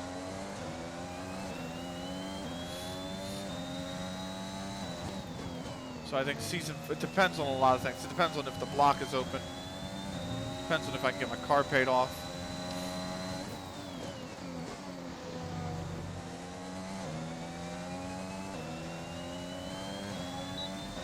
Yeah, it depends on a lot, believe it or not.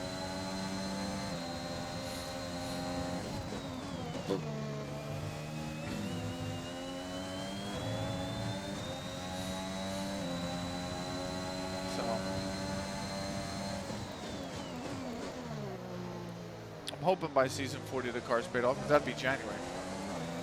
I don't know much. I don't owe much left on it. I have less than $1,000 left.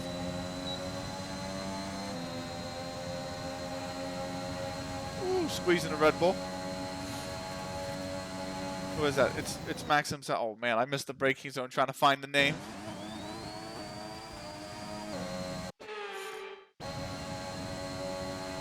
Completely missed the braking zone.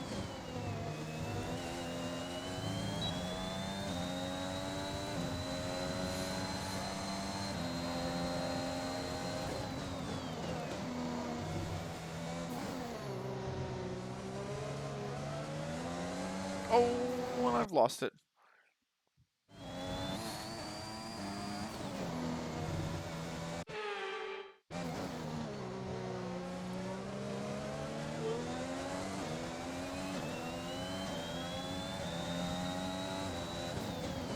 trying to blue flag because he's on an out lap.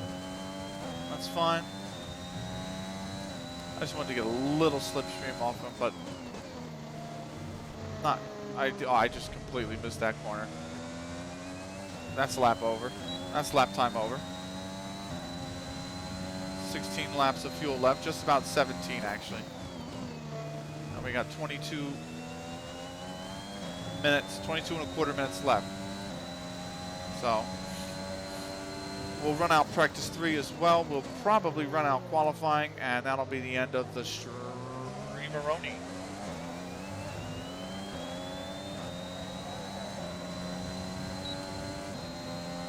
So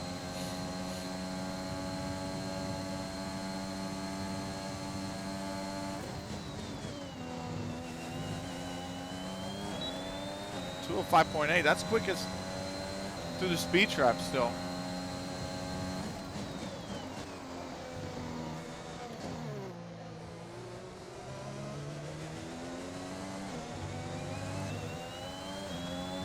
Red Bull's right on my ass.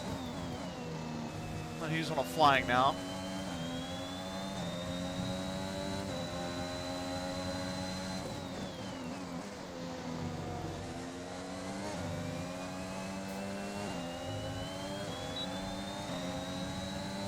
He is trying to make a pass. He's got an out Aston Martin right behind him.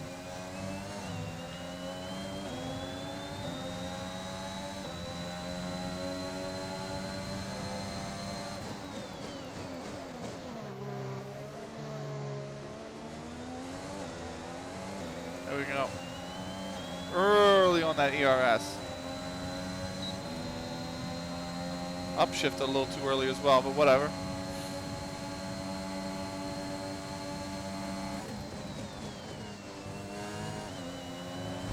Oh, I've walled it. I put it in the wall. I would put it in the wall. I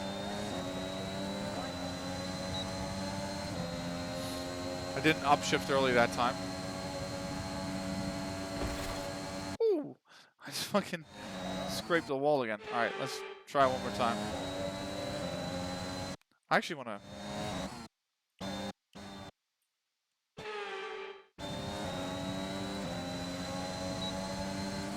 I hit the rev limiter a little bit there in 5th, like trying to see if I can get around that, but I can't.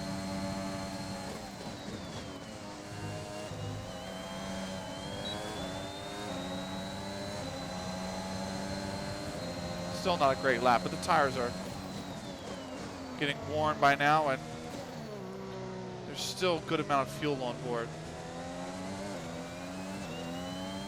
15 and a quarter laps of fuel. Tires are a quarter worn. So the grip in the tires is starting to leave.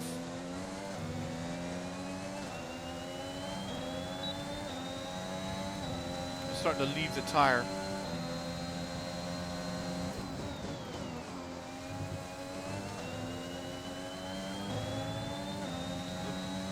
The big thing is we've made it kind of. The Aston Martin's passed the Red Bull, and we've made it very hard for this Aston Martin to get past us.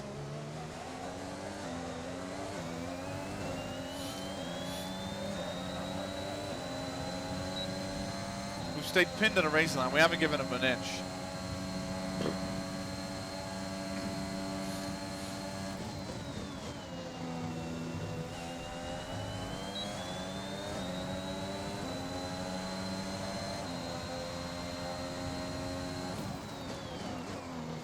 We are out of ERS now. So we're going to have a few laps to charge the battery. And this is where he goes for the move. And he has to back out of it.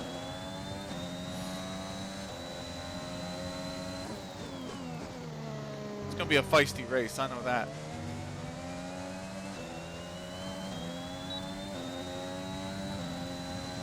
It is going to be, I'm excited for it. This should be a really intriguing race. If we can make ourselves difficult to pass.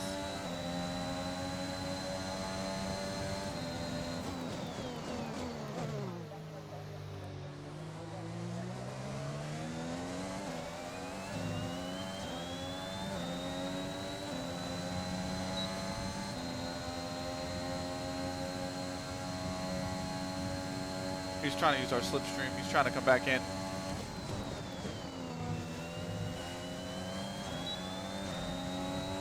What we got? We got it. Still not putting up anything like remotely close to competitive time, which is it is what it is. We're on a racing kind of run.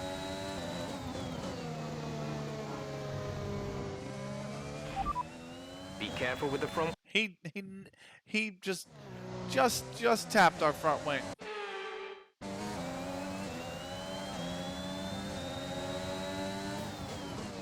We're just gonna have to let him pass.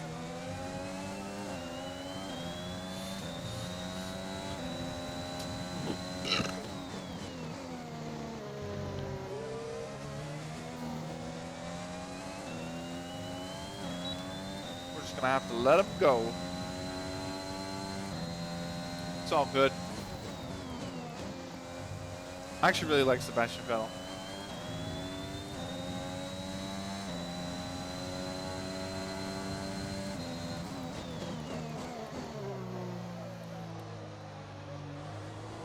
Oh man. Car just did not want to turn around there. Okay, I think this isn't a rerun, but I'm kind of a bit too high to know for sure. It's not. We're live. We're live. You see the number in the front of the stream? We're live. What's going on, Hidukiri? How you been, man? It's good to see you. Spoken like a rerun. He doesn't trust us anymore. He does not trust us anymore.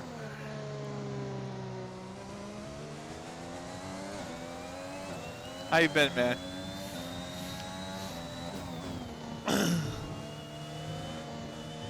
Oh. Who is it that's on my ass now? Is it the Red Bull? No, it's a Mercedes. Not doing too bad, just relaxing for the night. Nice, man. Same here, just running practice. Don't tell Alan. But we're running practice 1, practice 2, practice 3.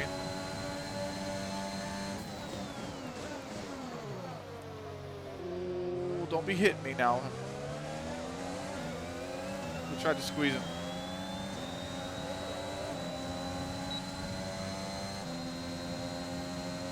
I took off for tomorrow, my B-day for some reason. Nice. Well, happy early birthday, man. I ain't got anything to give you this year. But hopefully by this time next year, everything's kind of like in a better place. I mean, in the world. We can go out. Maybe I can take you out for like a drink or something. Or not even a drink, just like take you out to catch up or something.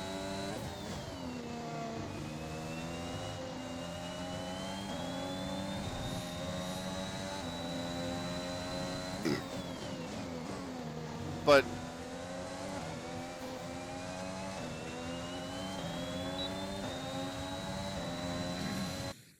for sure, but you don't owe me anything. Yeah, I know. But you're a good friend, man. So it'd be nice to do that. But then again, to be completely fair, Hidokiri,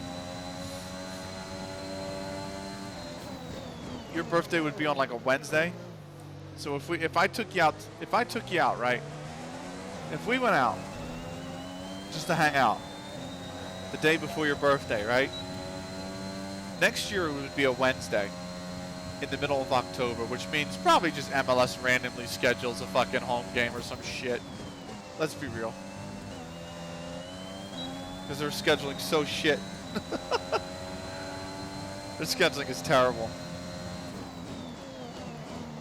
I literally hate it every year. Every year it's the fucking same, man. It really is fucked. Every year it's awful. Every year, here's what it is every year, right? Start on the road, one game, immediately come home in the blistering fucking cold, or it's way too cold. The wind's blowing 70 miles an hour in your freaking face. coming out looking like Mr. Freeze, and that's your home opener.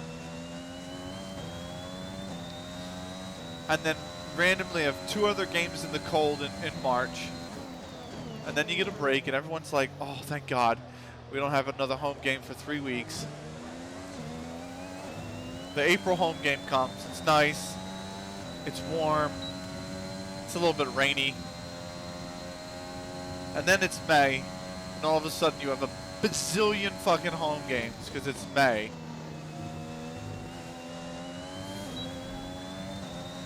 You have like 1 or 2 at the beginning of June. And then nothing. You don't even visit the stadium for another 3 months. And then all of a sudden it's fucking September and you have a bazillion home games again. And you gotta bring a freaking sleeping tent and a cot just because you have so many damn home games. Fuck you, Bottas. No need to worry about tyre condition for now. Everything's looking good. And then it's also, how the fuck did the season now get stretched and run practically from February to November? I think that was only because of COVID this year. So remember, this year, they started this year April. They started this year in April, I think. So we're going to December this year because they started in April. But yeah, actually, you're right. The normal season, MLS Cup is like in November. And we started like right before the pandemic broke out. We played Dallas on the 29th of February. So you're actually kind of right.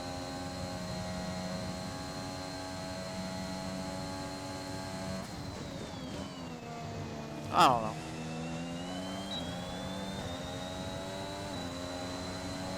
Hella early last year. Yeah. You're not wrong. It's kind of stupid. I don't hate it. I'm just confused. You know that GIF of that guy, that Man City fan, who's like in the zip-up puffer jacket, and he just like has his hands on his hips, and then he just like turns away in disgust. That's me every single year when MLS announces the schedule. Every single year.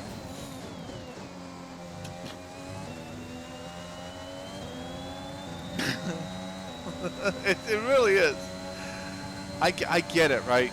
July, it's fucking hot in Philly, right? It's like boiling, right? I get it.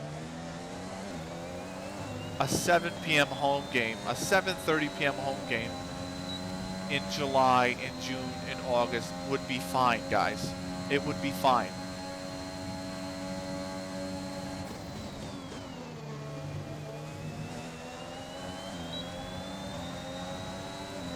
Like, although see, I secretly think my dad works for the MLS scheduling team. You know why? This is a theory. This is a really like bullshit theory, but I'm gonna throw it out there, okay? Whoa, Colin, don't be breaking in front of me like that, bro. So here's, why is that? I want to believe. Okay.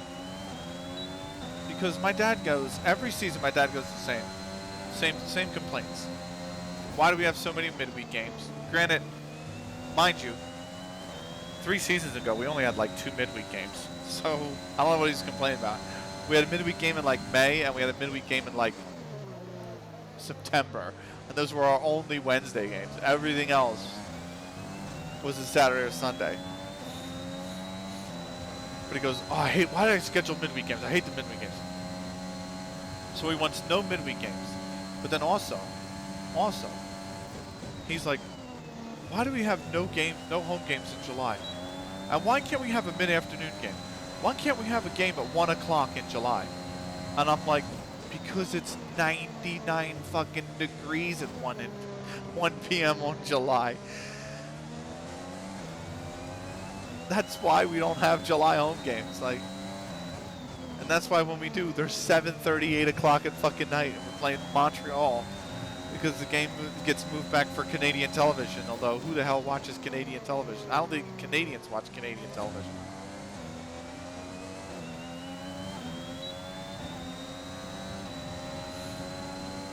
They all have NHL center ice, and that's about it. Like that is Canadian television. I tease, but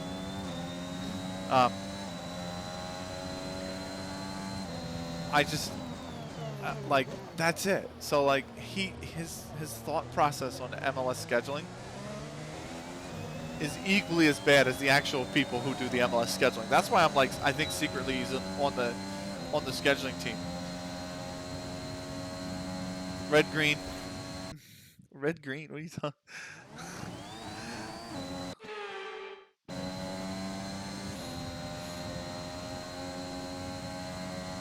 But I think he secretly works for MLS scheduling because he just doesn't think about the schedule and any light like that. Like Red Green is a Canadian comedy show. Oh, I have no idea.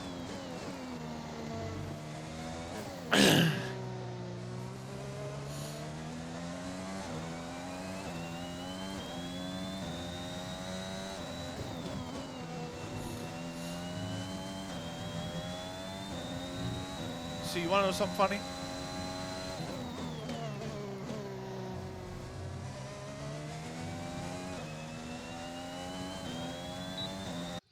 I think Canadian Comedy Show was built into Hockey Night in Canada because they would give Don Cherry his own air's time. And let's be real, much of what he says is a fucking joke.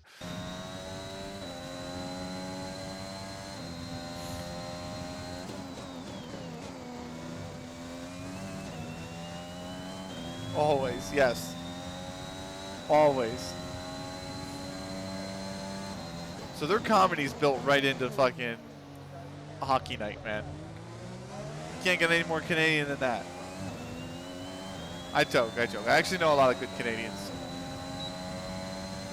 Honestly, some of the nicest Canadians I've met or know of, particularly in the esports scene as well, they're all from Montreal. Every single one of them.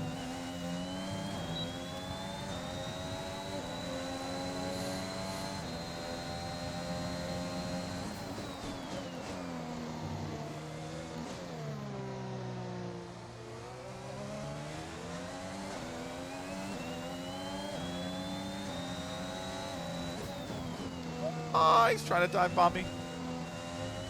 I only have 4 laps of fuel left anyway.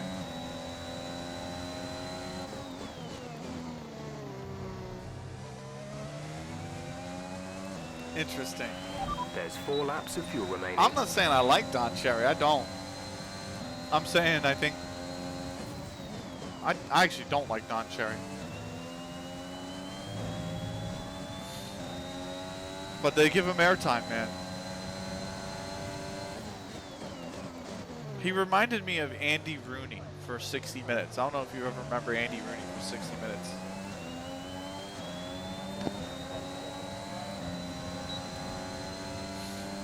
But he would always have that segment. Oh, yeah. He would always have that segment at the end of 60 Minutes. And towards the end of his tenure, you're just like, Andy, the fuck are you going on about, man?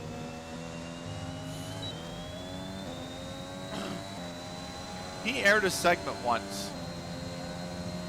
I want to say it was like it was like a year or two before he passed, maybe, or retired or whatever. And he was like, he talked about like having to travel and why he uses a typewriter still. Now, I love typewriters. I think they're kind of neat antiquities, but he would travel with one, and people asked him why, and he's like, well, if I wanted to use it, if I wanted to like print a page, I would have to have a computer. And I would have to have the cord that powers the laptop. And I would have to have the cord that hooks that up to the internet. And I would have to have the cord that hooks that to the printer. And I would have to have the cord that hooks the printer into the power outlet. And I would rather, instead of and then I have to have the mouse, and I have the keyboard, and I have the, and I'm like, and he's like, instead of having all that, I'd rather just use my typewriter. I'm like, bro, Bluetooth does exist, motherfucker. Like, Bluetooth is a thing. Like, somebody remind this guy. Oh, I was just clanging into the wall.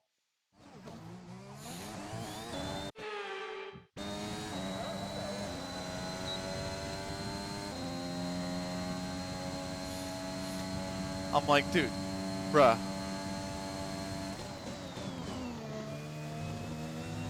Or you can just do what I used to do. Like even 8 years ago, you arrive at the hotel. You email the document to yourself before you go. You arrive at the hotel, you jump on their computer, you log into your email, and then you just fucking print the page.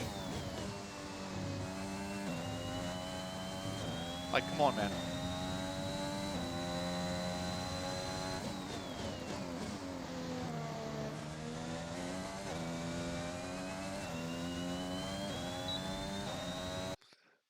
Fucking laptops have most of it. Exactly. Exactly. I'm excited to get a new one, man. It's coming soon.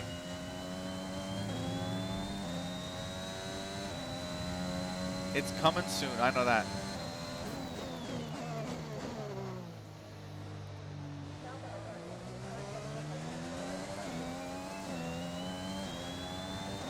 I'm excited for you, y'all. It'll actually have storage space. This one's only 500 gigs, so literally I have four games installed.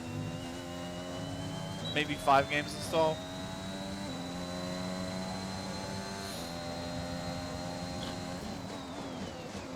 And like, that is it. That is all she handles. This is probably our last lap because I'm just going to be so out of fuel after this lap. Jeff's about to be like, box this lap. Oh, I clipped the wall. That new PC. Oh man, that new PC feel. That's what gets you moist. Gets me moist. When you peel the thing off the screen too for the first time, a little bit. Oh.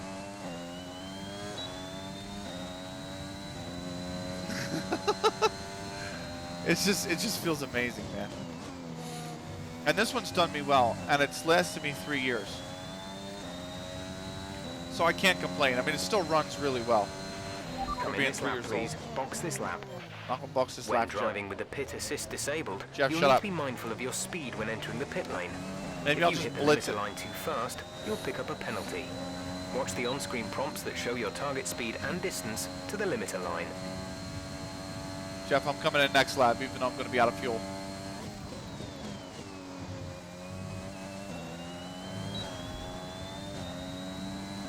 Okay, can't tell if munchies or if my fried rice is warm up, but I gotta go grab something to eat. Fair enough.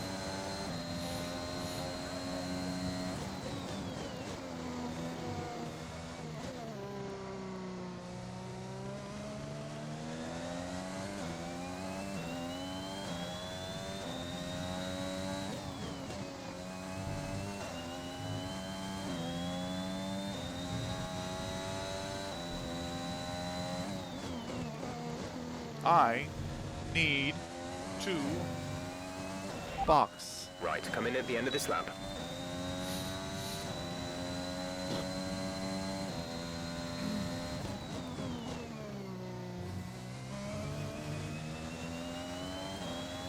I need to box badly.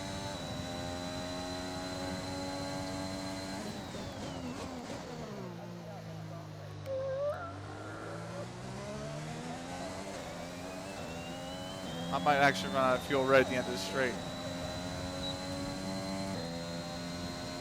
Low fuel mode. There it is.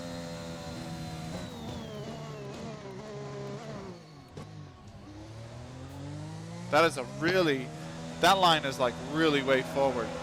But I'm out of fuel. We're out of time. 33 round Canada. The big thing is we completed all the practice programs, which I'm very happy about.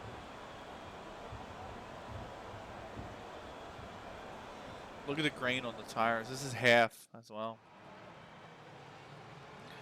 Boom, 3,300. Only 100 for the bonus. Okay, fine. We're getting there. We're getting closer to Prestige Level 3. I think once we do The session has drawn to a practice close, 3, so let's review and our then we top come three. back on Hamilton, Thursday and we do Leclerc, the race, and we'll be in a Valtteri much better spot Bottas. with Sadly, getting it's time to towards say goodbye as free practice is over. However, we'll be prestige back level shortly 3. for more Formula One action. Hamilton goes quickest, a 110.8. 4 drivers break the 110 for the first time this weekend. We are at 1.6 off of the pace of the McLarens. We are 0.171 off of Antonio Giovinazzi, who is our rival. And we are 0.3 quicker than our teammate, 0.298 quicker than our teammate. Norris got disqualified? Why did Norris get disqualified? Oh, he parked in a dangerous location. He blew something on lap 6. So he's out of the session. Vettel burned 4 tires. Interesting. So, practice 3. Good day today. Let's have your Oh, take on it. interview. Are you hoping things clear up before qualifying?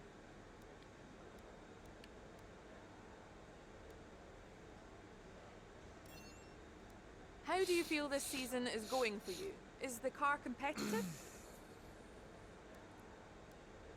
There we go. We'll do that. Appreciate your time. Okay.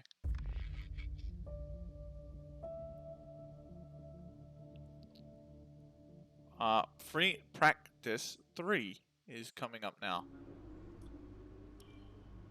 So, pretty good so far. The final practice session, then we get the resource points. We'll probably devote the resource point. Oh boy. Who's that? Shumi with the raid. Shumi coming in, the fan club. Hello, Shumi. Boomafu's coming in. Oh my good lord. Hello, everyone. How we all doing? Hi, Benny. Hi, Shumi. How was your stream? How was your stream? Humby coming in. Rice Wizard coming in. Hello, hello. How was stream? Let me know. How are you doing, Benny? I'm all right. I'm feeling pretty good. I'm in a slow-ass car. Radiant got a rank up. Oh, you played Valorant? And or is Radiant's? Vroom, vroom. What's up, Humby? I'm in a slow-ass car. I'm glad you won all your games today. I thought you were playing CS.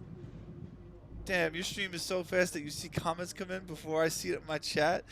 Get a speedy guard. No, CSGO, but oh, nice. Okay. Radiant, the person, got a rank up. Nice. Well, so what's Radiant now? SMFC? Or is Radiant now, like, LEM? Or is he global? Like, what's Radiant now? I was playing CS. That's what I thought.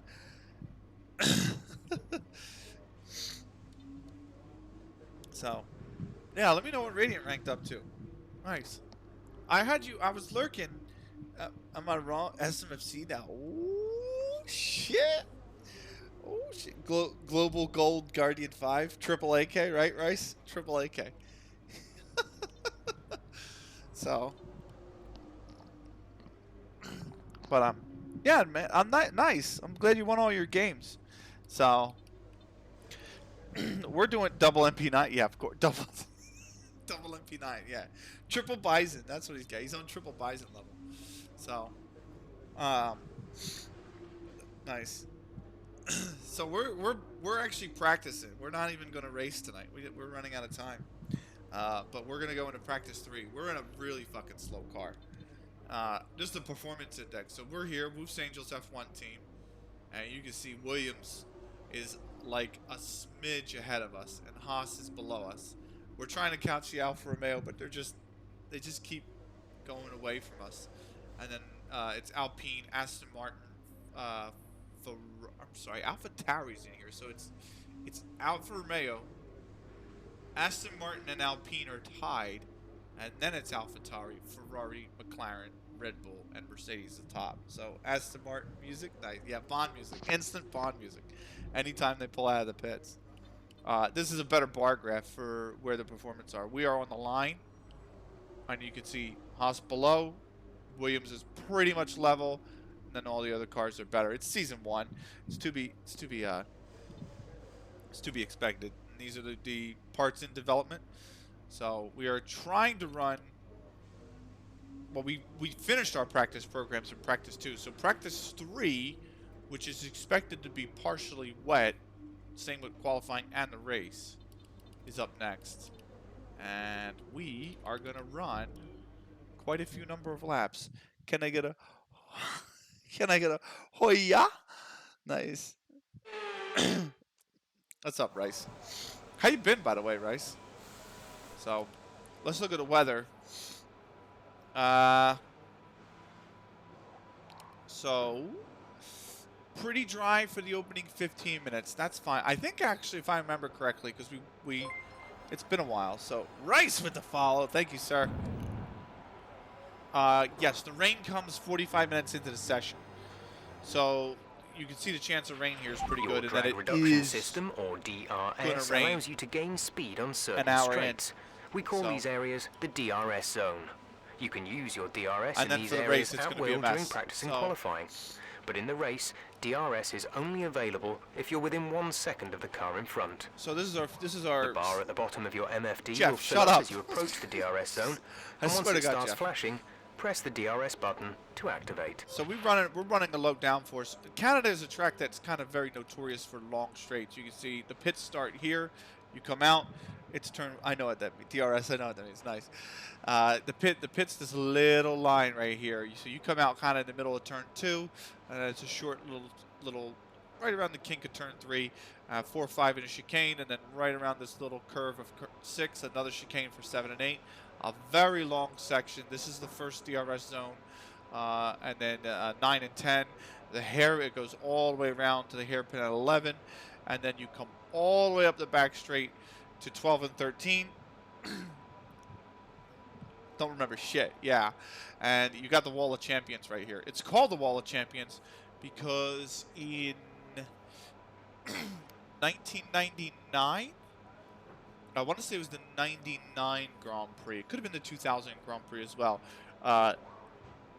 Schumacher, who had won 2 titles by then, Mika Hakkinen, who had won a title or 2 by then, depending on if it was 99 or 2000, and Jacques Villeneuve, whose dad the track is actually named after, Gilles Villeneuve. But Jacques Villeneuve, the Formula 1 world champion from 97, all crashed out of the race at the same corner. They all hit the wall at that. So it's called the Wall of Champions now, and has been for like 20 years. But because it's very long and straight here, and of course here and here, this is DRS zone 2, and then right after the chicane there's a third. We run a low downforce. So car setup wise, front wings at a 4, rear wings at a 7. So obviously the higher the rating, the more downforce you get from the aerodynamics, but you are slower in a straight line because the wing is at a sharper angle, so more wind resistance hits the wing. The differential is basically the difference of how fast the tires spin. So when you take a left-handed turn. Okay, remember that Jeff, the way the car handles is all about weight transfer. Yes, we know, Jeff. So the differential, the speed at which the tires rotate. So when you take a sharp left-hand turn, the left tire, if you're turning left, has to travel less distance to get around the corner, whereas the right tire would have to travel more because it's on the outside of the car. So the differential controls the different speeds at which the tires on the same axle rotate. So you have it on throttle and you have it off throttle. So break the center of mass. Suspension, you have the camber, which is the end of toe, which is the angles which the tires are pointed at, because as you turn in left on a turn, specifically at a higher speed, of course, it affects it more. The rubber of the tire warps because it's only rubber, so it gets pushed to the inside of the car. So your left-hand tire, as you turn left, the rubber gets pushed more towards the inside of the car. So you angle it so that when you push the car into a turn, the tire is more vertical, and therefore more rubber hits the road, which then gives you better traction. And then you got the suspension. Obviously, it's how stiff the tires are and the axle is. So if the track is very bumpy, you want to run a very light suspension so that the springs aren't as stiff and they can handle the bumps without losing the grip And then ride height is literally the height off the ground. So tracks that are very elevated, Malaysia, which isn't in this game, but Malaysia, Monaco, Portugal, your ride height is usually very higher because as you go up the hill, you want the car to be able to handle the elevation change. Whereas if you have a low ride height and you try to go up a sharp hill, the actual bottom of the car will just scrape the track, and then you lose speed. So, and then of course the anti-roll bars, which reduce kind of the amount of loads. It helps reduce the load on the tire under excessive turning, especially longer, sharper turns. So turns like turn 3 at Spain is very good because it goes like this. It's very wide sweeping and it's up the hill. So you want more anti-roll bars, so there's just not so much pressure on the tires, because the more pressure you have on the tires through a corner at a higher speed, the hotter that tire is going to get. And the hotter that tire gets, the less grip you're going to get as you go through the corner. And then of course the brake pressure, how sharp the brakes are, how much pressure, more pressure, obviously you will brake. It'll require a shorter distance to brake, but you'll wear your brakes a lot more. And then front brake bias, how much braking the front tires do versus the rear. When you're going into a corner from a very long straight, you want the front tires to do most of your braking because the rear tires provide most of your power and your traction, right? They're bigger tires. So you want the front tires to be able to handle the braking so that when you go through the corner, your rear tires are doing most of the work. But then again, if you have to brake through a corner, you want the rear tires to do most of the braking because you'll lose the grip on the front tires, and then you'll lock a tire. And when you lock a tire, you're not making a turn. Period. You're just going straight on. And then tire pressure, of course, affects just how big the tires are. And if the tires are too big, and it's a very fast circuit like Silverstone or Canada in this case, you will risk wearing the tires a lot more than you need to. Tire wear in Canada is usually not too bad.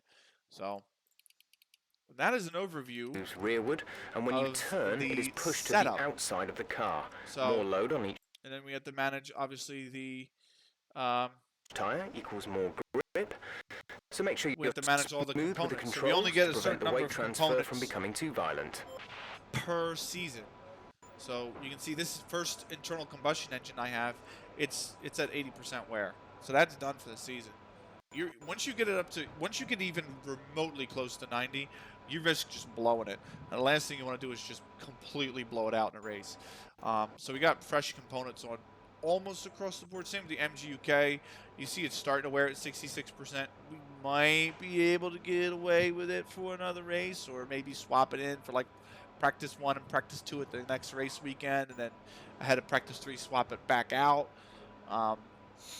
You can do that. You can swap these components up to the end of practice 3. Once practice 3 ends, before qualifying even begins, you can't swap the components out. Otherwise, you take a grid penalty.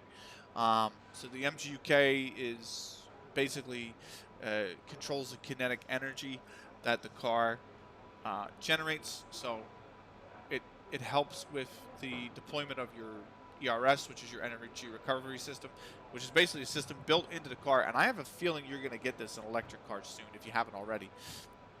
Which is one of the neat things about Formula One, is that a lot of the technology in Formula One goes over to real life cars. But basically you have an energy store, which is a battery like any other electric car, and you have an MGUK, and the MGUK will take the friction that it generates when the car brakes, and it will charge the battery that can then add horsepower to in Formula One, it adds horsepower to the car.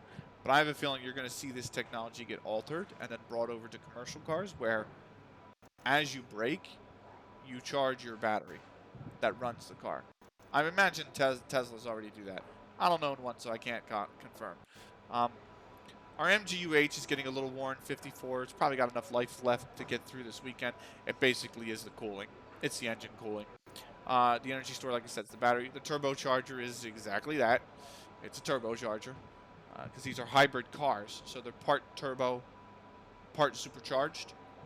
And we pretty much almost worn this one out. That one's gone. And then the control electronics control all of the electronics on the car, the DRS, the ERS, everything. And then you have obviously your gearbox. So you have you get as many number of practice gearboxes as you can. Why would you fit the practice gearbox in P3? I don't understand this.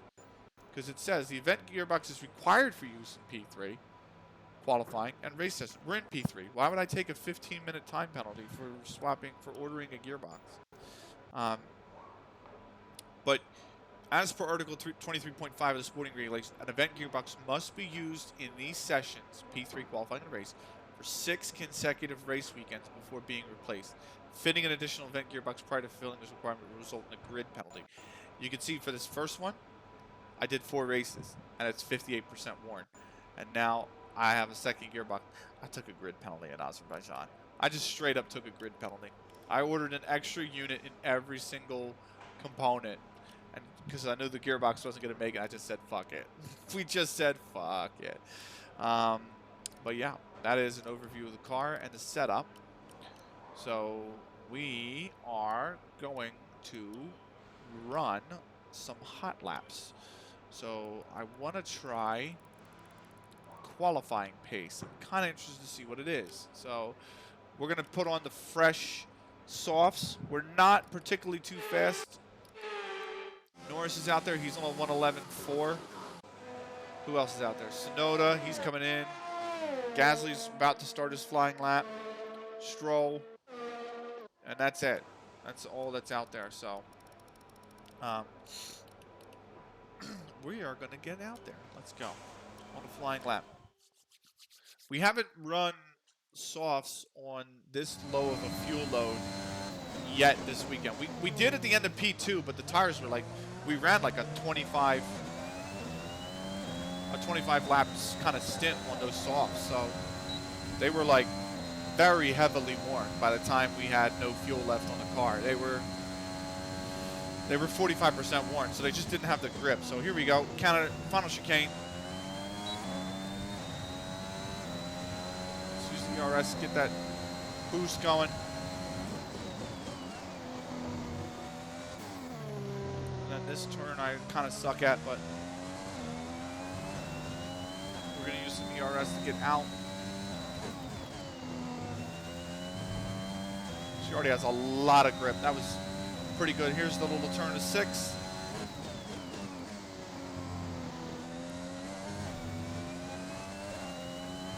That is a turn I am particularly rubbish at. And I struggle at this one a lot. I took way too much curve there. I feel like there's a lot of time lost already. Fuel is marginal. Box within 2 laps. I'm not going to box, Jeff. Not going to box. Not yet, at least. I'm going to snooze that for another 5 minutes. So, save the last ERS on the lap.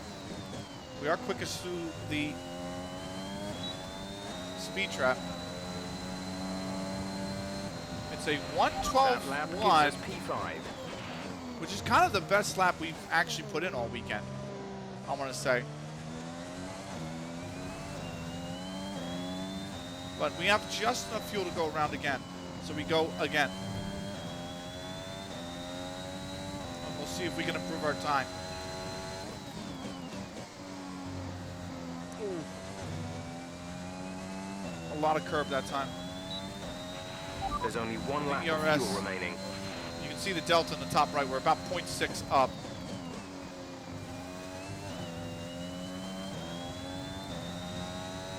And we're going to be just about even going into the hairpin.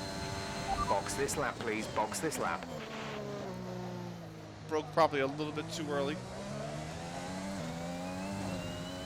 Yeah. I think we broke too early there. I think we lost it at the hairpin. Okay, so we're going to take box. you this lap.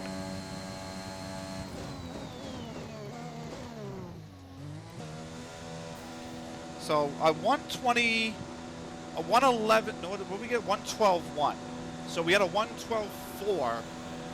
I think at the end of P2, and we had a 112. I want to say 7 or 8 at the end of P1, which kind of was like a scuff session anyway, because like the opening 15 minutes were dry. We did the 2 practice programs that we had to do, which I'll go over in a second, and then it rained.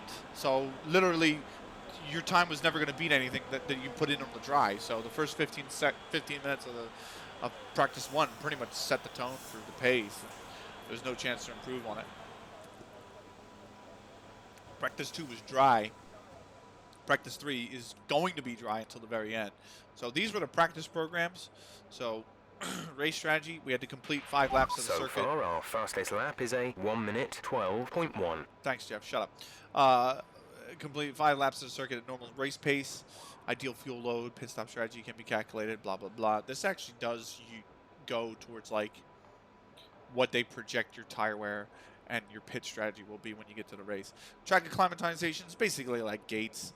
It's like almost like Solemn, where you have like gates you have to go through down the hill. This is gates you have to drive through as you go through all the corners. We're 5th in the speed trap, 205.0 miles per hour. Thanks, Jeff.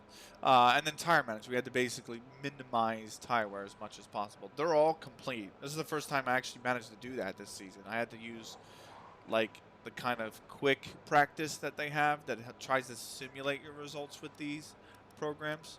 I had to do that in P3 every race weekend because there was one that I just could not nail. But this time around, we got them all. Let's go back out on another lap. Same amount of fuel. Same objective. The thing is, this time, hopefully, ideally, the tires are supposed to be not as fresh. So fresh tires are great, they're fantastic, but they always have to come into a small window where they operate optionally. You know what I mean? They have to get the temperature up after they're put on the car. And once they are run at all, they're put into tire blankets to keep them warm, and they're a lot easier to get up to speed. I wish I could rewind because I didn't use any ERS on the out lap. And that's costing me 2/10 already. Down that straight, down that main straight already. Like an idiot, I didn't use any ERS. That's right, take a lot of curve, probably too much.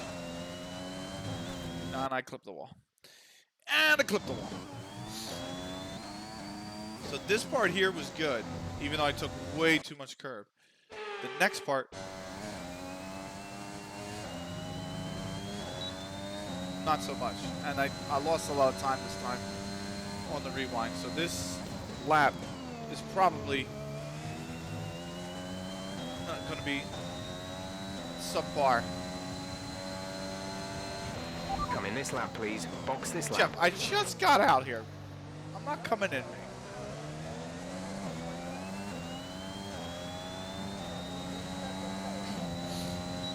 I'm going to kick it to lean. Down the straight. We're going to go back into standard. Then we're going to hit the chicane. Oop, I hit pause instead of my ERS. And we're actually going to go. We're actually going to have a go this time.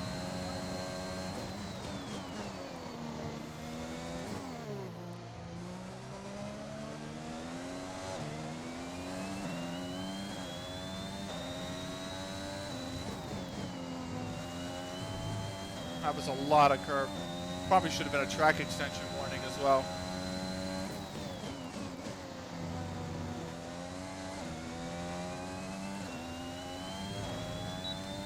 And the delta's still not great, but it's workable. Not off that corner. We didn't really take that corner very well. Burning a lot of ERS to try and shave time down to the hairpin.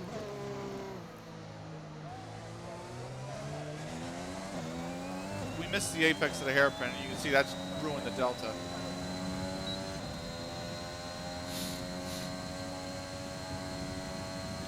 But we're going to try. We're going to give it a go.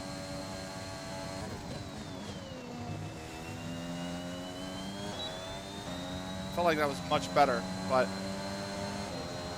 we end up 3.5 tenths off the pace of our initial lap. So back into the pits we go. We're trying to do kind of like almost like a quali sim, because the next session is qualifying. So, I mean, you can see the next session is qualifying. So we need to,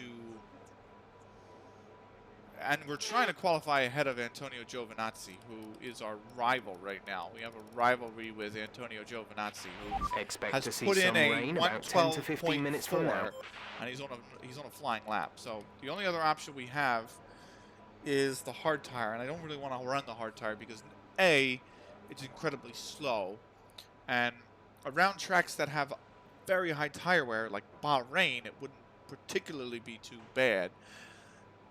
It's not really a lot of tire wear around Canada, so it's pretty much a worthless tire. These are real people. So far, yes, these are actual. Fastest lap is so I'm playing offline. 1:12.1. So I'm playing offline. So these are actually all the current Formula One drivers: Hamilton, Perez, Leclerc, Verstappen, Gasly, Norris, Sainz, Ricardo, Tsunoda, Russell, etc., etc., etc., etc. Even Colomilot, who is down in F2 currently, and you can recruit any F2. So this is my team career mode. So you make a team, you drive, and you hire a second driver. And a lot of the F2 drivers are... We're 8th in the speed trap, 205.0 miles per hour. A lot of the F2 drivers are available to hire. So people like Robert Schwartzman, Colomilot, Dan Ticktum, Jihan Darublaha, Guan Yu Zhou, Theo Pourchaire, Sean Galel, Oscar. I don't think Oscar Piastri is actually eligible. I don't think he's in this game. We have 2 laps of fuel remaining.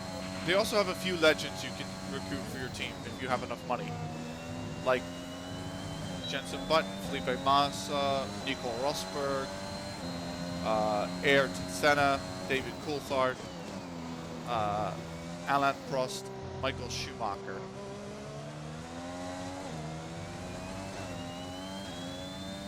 Yeah. The exit to that chicane is something we need to really work on. We think we may see some rain. ETA is about 15 minutes. The rain is right around the corner. We are... Oh, I lost. I put too much in the grass there. You see coming back. I got there, but then I put the right rear on the grass, and that sent the car. So roll it. We're gonna have to rewind it because we just lost control of the car. And I didn't downshift enough. And I put the same right rear on the grass because I didn't downshift enough, so. This chicane is very tricky because you can actually take that first part in third gear. And you really want to, I really want to always take that chicane in third gear. You used to be able to as well. But box this lap, please. Box this lap. you can't anymore. You can't take that chicane in third gear. You would gain so much speed coming out in third gear because the elevation change makes you want to take it in third gear because you'll have more traction. But you just can't take it in third gear anymore. I always do that. I always hit the pause button instead of ERS.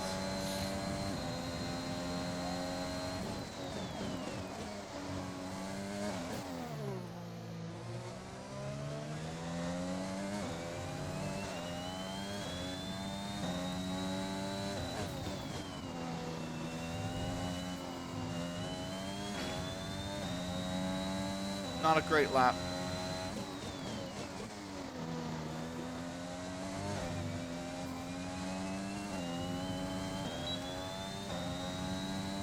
Not doing too hot on this lap, that's for sure.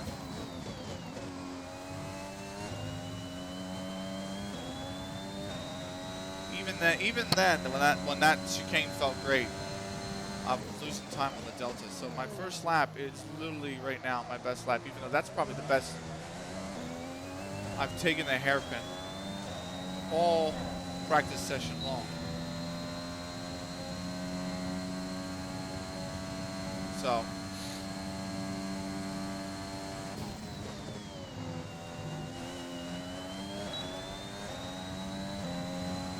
And it's only going to be a 1:13.2. Not great, not ideal. But it is what it is. And how long are we away from the rain? So we're going to run. I mean, look at the wear on the tires already. So they recommend. Rain is forecast in just over 10 minutes time. Rain in 10 minutes. So the softs, even with 8 laps on them, are still faster than the hards. You can see the hards have a lap delta of plus 3.357 seconds. So, I mean,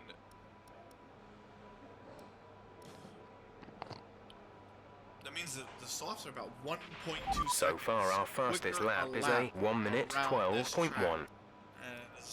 Than the hards. And they're about 0.4 quicker than the mediums. So we're gonna run it one more time.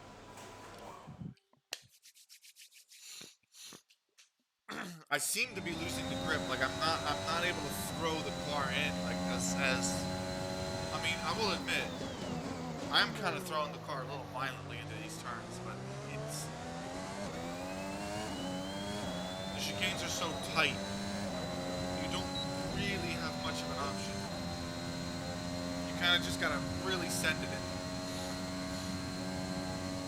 And like I said, we're not in a competitive car. But while the softs still have a better delta than the hards, we might as well go out for one more go here.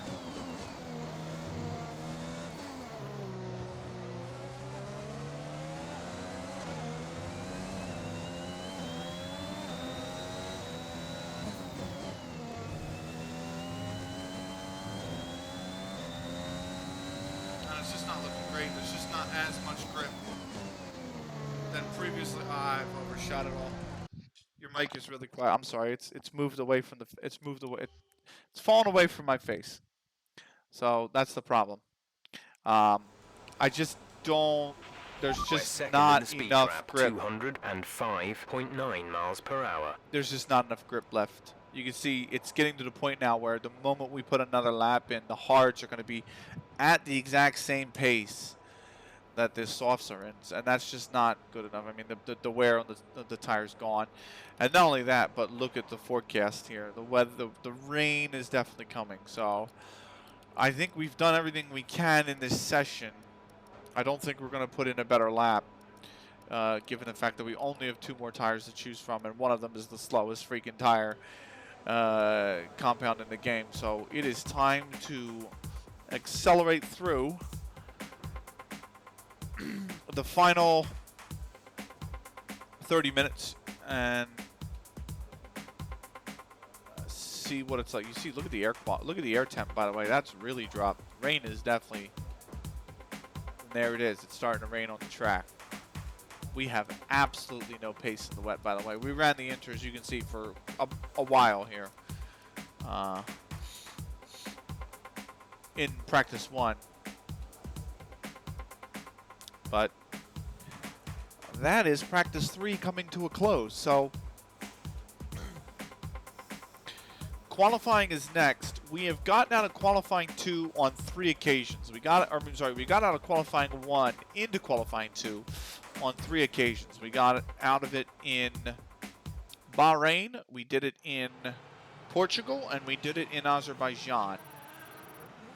So we're trying to see if Canada will be the 4th track out of 8 that we've raced, or 6 that we've raced at so far. I mean, we haven't raced in Canada yet, but ourselves of our top 3. We'll see if we can Hamilton, Perez, get into Q2. And Charles Leclerc. And that's it. Practice is officially over.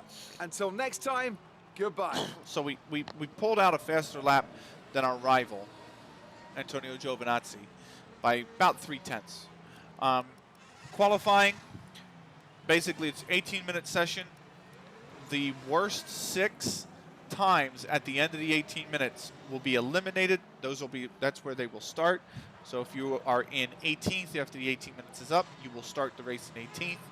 So 22nd through 17 get eliminated, and then they go into a 15-minute session qualifying 2, in which the next 6 slowest cars, so 16th through 11th, will also get eliminated, and then they go into the final 12-minute qualifying session, which is the top 10, and where you finish in that session is where you will start the race. Go-karting on the Bahrain circuit is pretty fun. Bahrain in general is a fun track because it's not too terribly too difficult, but it's nice and wide. It has long straights. It gives you plenty of opportunities to overtake. Like, Colomila only gave us 100 resource points through his practice programs. That's not good. I actually really like the Bahrain track. I can't imagine go-karting on it, though. That's got to be really fun. So you can see the development boost that we get.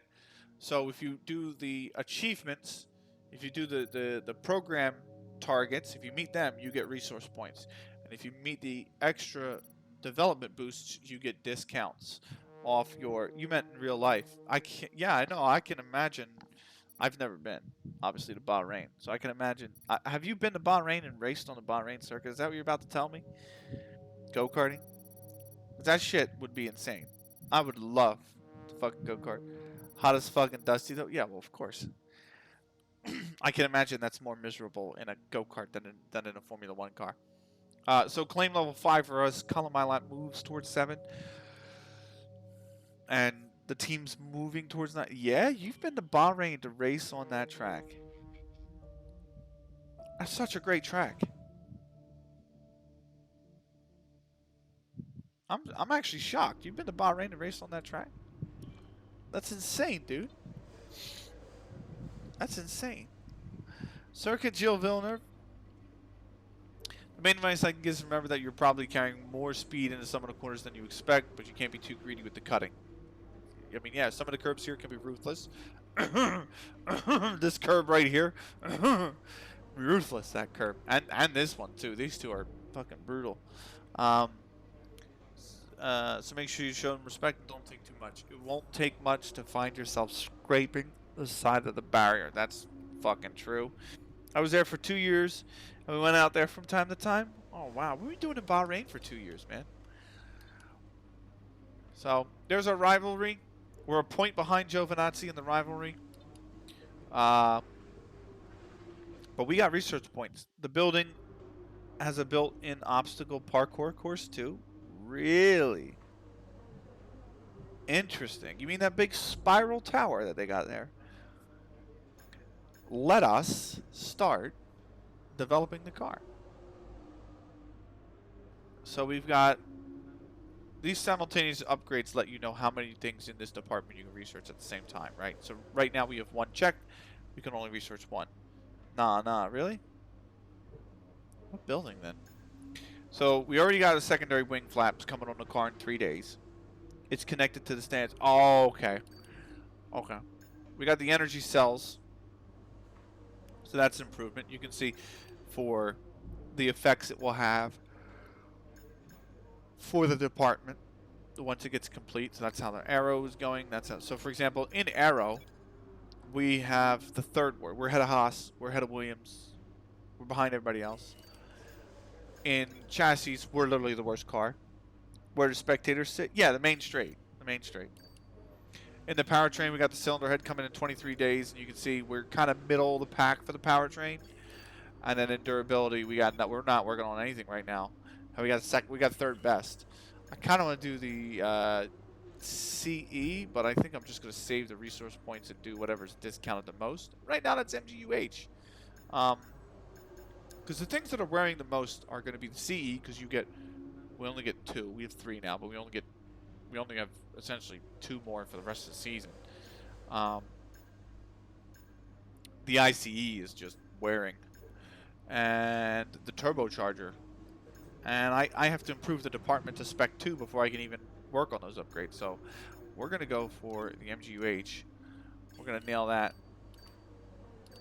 We're going to nail that down. We haven't we don't have enough resource points for anything else. So we're just going to sit tight on everything else. And wait till these two come through. And then probably work on something else. The long road... that's where they hold their Comic-Cons too, that long row of connected buildings. I didn't even realize Bahrain held Comic-Cons, to be honest with you. So, you're dropping some knowledge on me there. Alright. It is time for qualifying. The long row of connected buildings. Oh, yeah. Okay. Qualifying for the Canadian Grand Prix, Season 1 of Woof's Angels F1 team. And it's time, it's go time. I actually thought when I first made, first off, the helmet's sick, but I actually thought when I first made the suits that they were sick, and now I realize they're kind of rubbish. They're kind of hella rubbish, actually. Park firmware regulations, it basically means once you leave the track and qualifying, you cannot edit your car setup except for front wing angles anymore. So, just yes, it's always the little warning you get. What were you doing out in Bahrain for 2 years, though? That's like that's what I'm wondering, Bryce.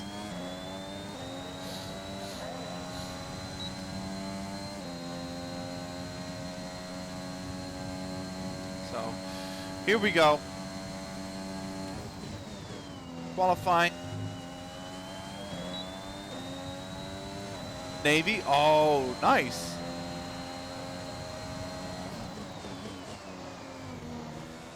I had an old friend that was in the Navy. I kind of lost contact with him. But I had an old friend that was in the Navy. And he did the Pacific tour. He was like Korea, Japan, Philippines, Australia.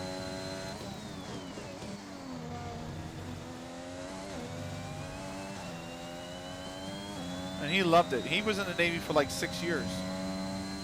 And then he left. Oh, I was not paying attention. I looked over at chat and I've almost binned the car.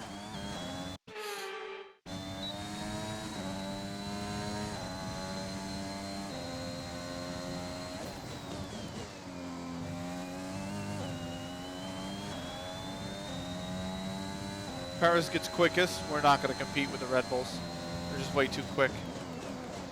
We're only 6 races into the first season, so we got to basically spend the entire first season developing the car to get it to a faster spot. The circuit was the only thing I found nice about Bahrain. Yeah, I can imagine. I can imagine, though. Oh, I don't know if anyone saw that massive frame drop I just had, but that was huge.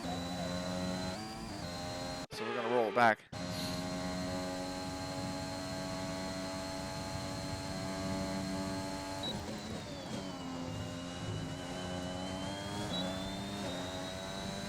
I don't think this is going to be great. It's a 1:12.2. It's not bad. I probably would expect that the circuit's the only nice thing, but it is a really nice circuit. I do think that is a world-class circuit, by the way, in Bahrain. I actually think we're expecting rain in around 10 to 15 minutes. Well, there's only 13 minutes left in the session, so that's fine. But I actually think like that circuit is probably one of the better circuits in the world. I actually think that circuit is probably really high up there. Like Circuit of the Americas is a great circuit. It's fucking tough as shit. But Circuit of the Americas, I think, is a fantastic circuit. Obviously, you have places like Monza in Italy. My personal favorite is Albert Park. But I think if you're looking at purpose-built tracks, about 10 to 15 minutes from now. I actually think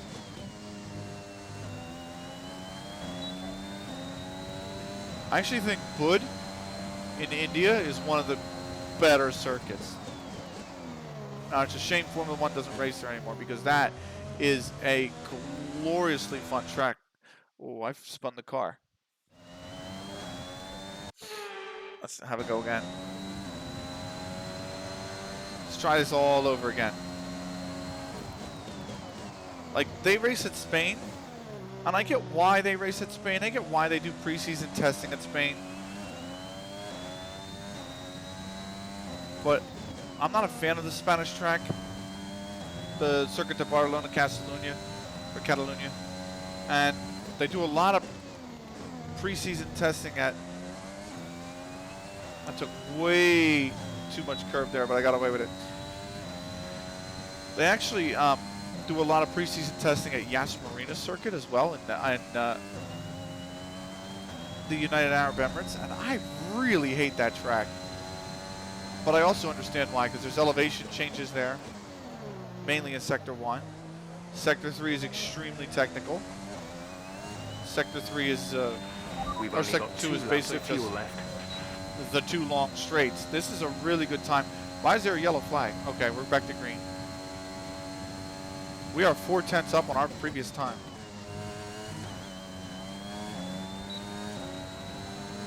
We have improved half a second over our previous time. We're down in the 117s. I think that lap is going to be good enough to get into Q2. I actually think we can save this last set of softs for Q2. So far is a 1:11.7. It might not, and we're still behind Giovinazzi, who's a 1:11.5. And the goal is to beat him, because obviously he's our rival. So, I mean, we are literally 0.141 off of Giovinazzi's time. So we're going to run out the time a little bit here.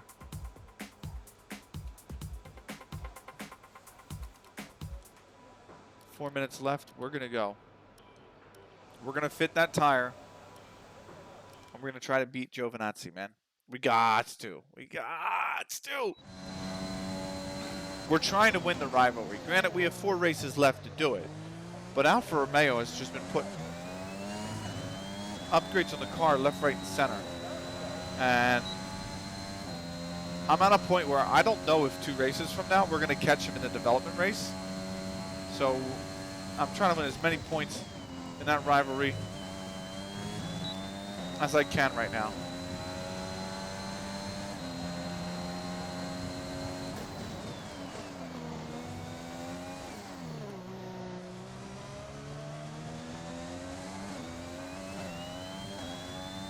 Now, track evolution is a thing. It kind of is what I didn't downshift enough. It kind of is a thing, and it kind of is what helped us get that half second in the first. I just stuck it onto the grass.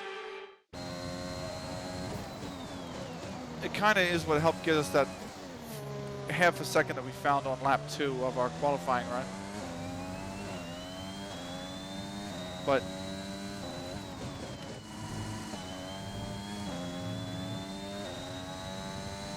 we needed to. I don't know why, but I hit the downshifter and it didn't register. Try that again.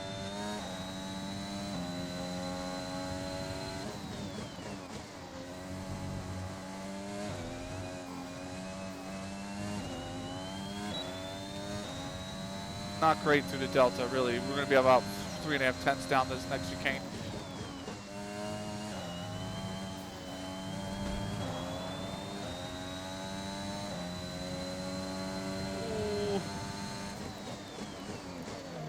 Not my cleanest lap, not my best lap.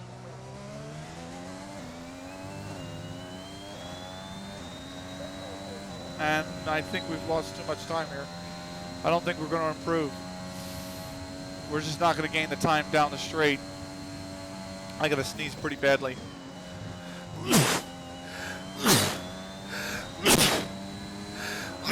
Sorry. We didn't improve. I was 1.5 miles away from my mute button, so apologies. I think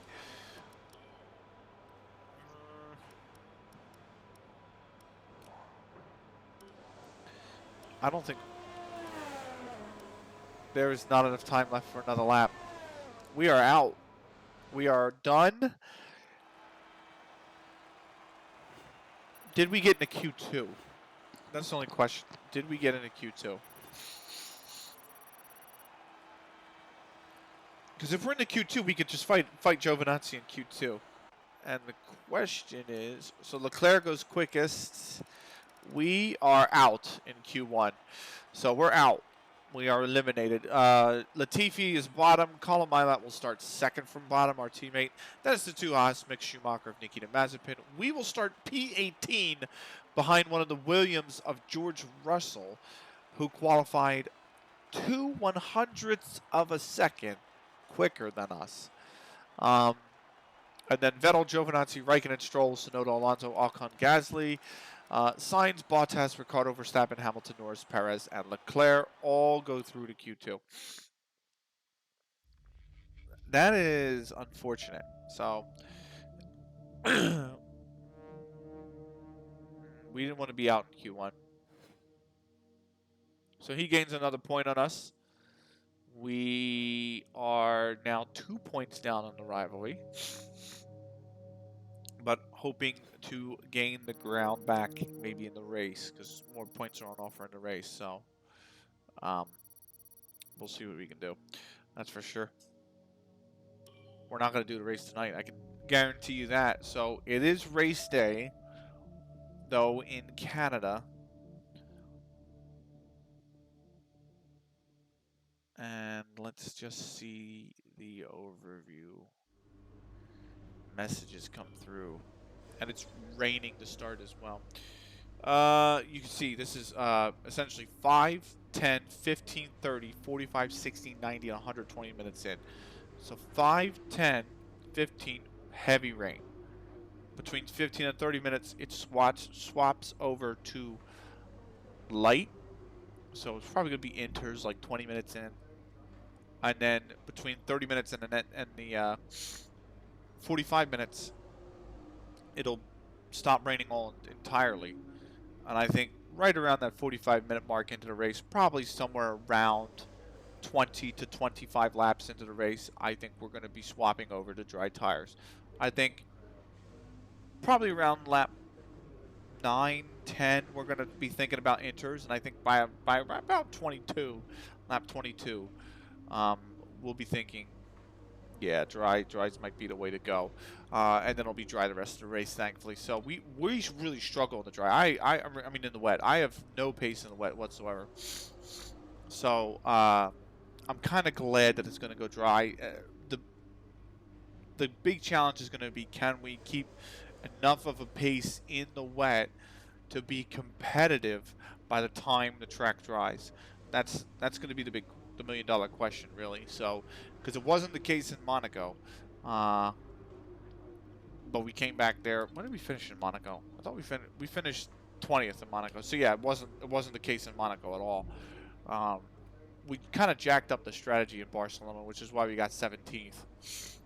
So, and then we had a really messy race in Azerbaijan, but we picked up 2 points at the end of it. So we're sitting down there in P13. Our teammate is down there in 18th. And then obviously you can see in the constructors we're in P8. So that's where we stand. But that is going to pretty much do it for me tonight, because it's already, oh my God, it's already almost midnight. And I'm not going to start an hour and a half race, an hour 45-minute race, 20 minutes from midnight when I got work tomorrow. So thank you everybody for showing up. Thank you everybody for coming by. That is going to do it from me. So big thank you to, first off, the people who were here at the start. So Crazy Surfer Dude and Sensei Hidokiri for coming by. I hope you've both been doing well. Big thank you then, of course, to Shumi. Absolutely fantastic individual. Go check her out. Izu Bumafu.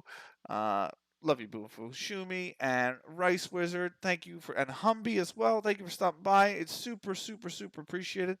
And it's great to have you guys. Really, it's absolutely fantastic. So I'm gonna see who we can send you to, if anybody. Don't really have anybody I can send you to. So we are just going to end, unfortunately. So that is it from me. And yeah, I hope you all have a wonderful evening. I'll be back here on Thursday with the Canada race. So if you want to see the Canada race, be Thursday sometime around like 7 to 7:30 p.m. And then we'll be back on the weekend for the driver career mode. That's in F2. And we have the Hungaroring in F2. That'll be Saturday as well. Anyway, hope you all have a wonderful evening. Thank you so much for stopping by. And I will see you next time. Till then, take care.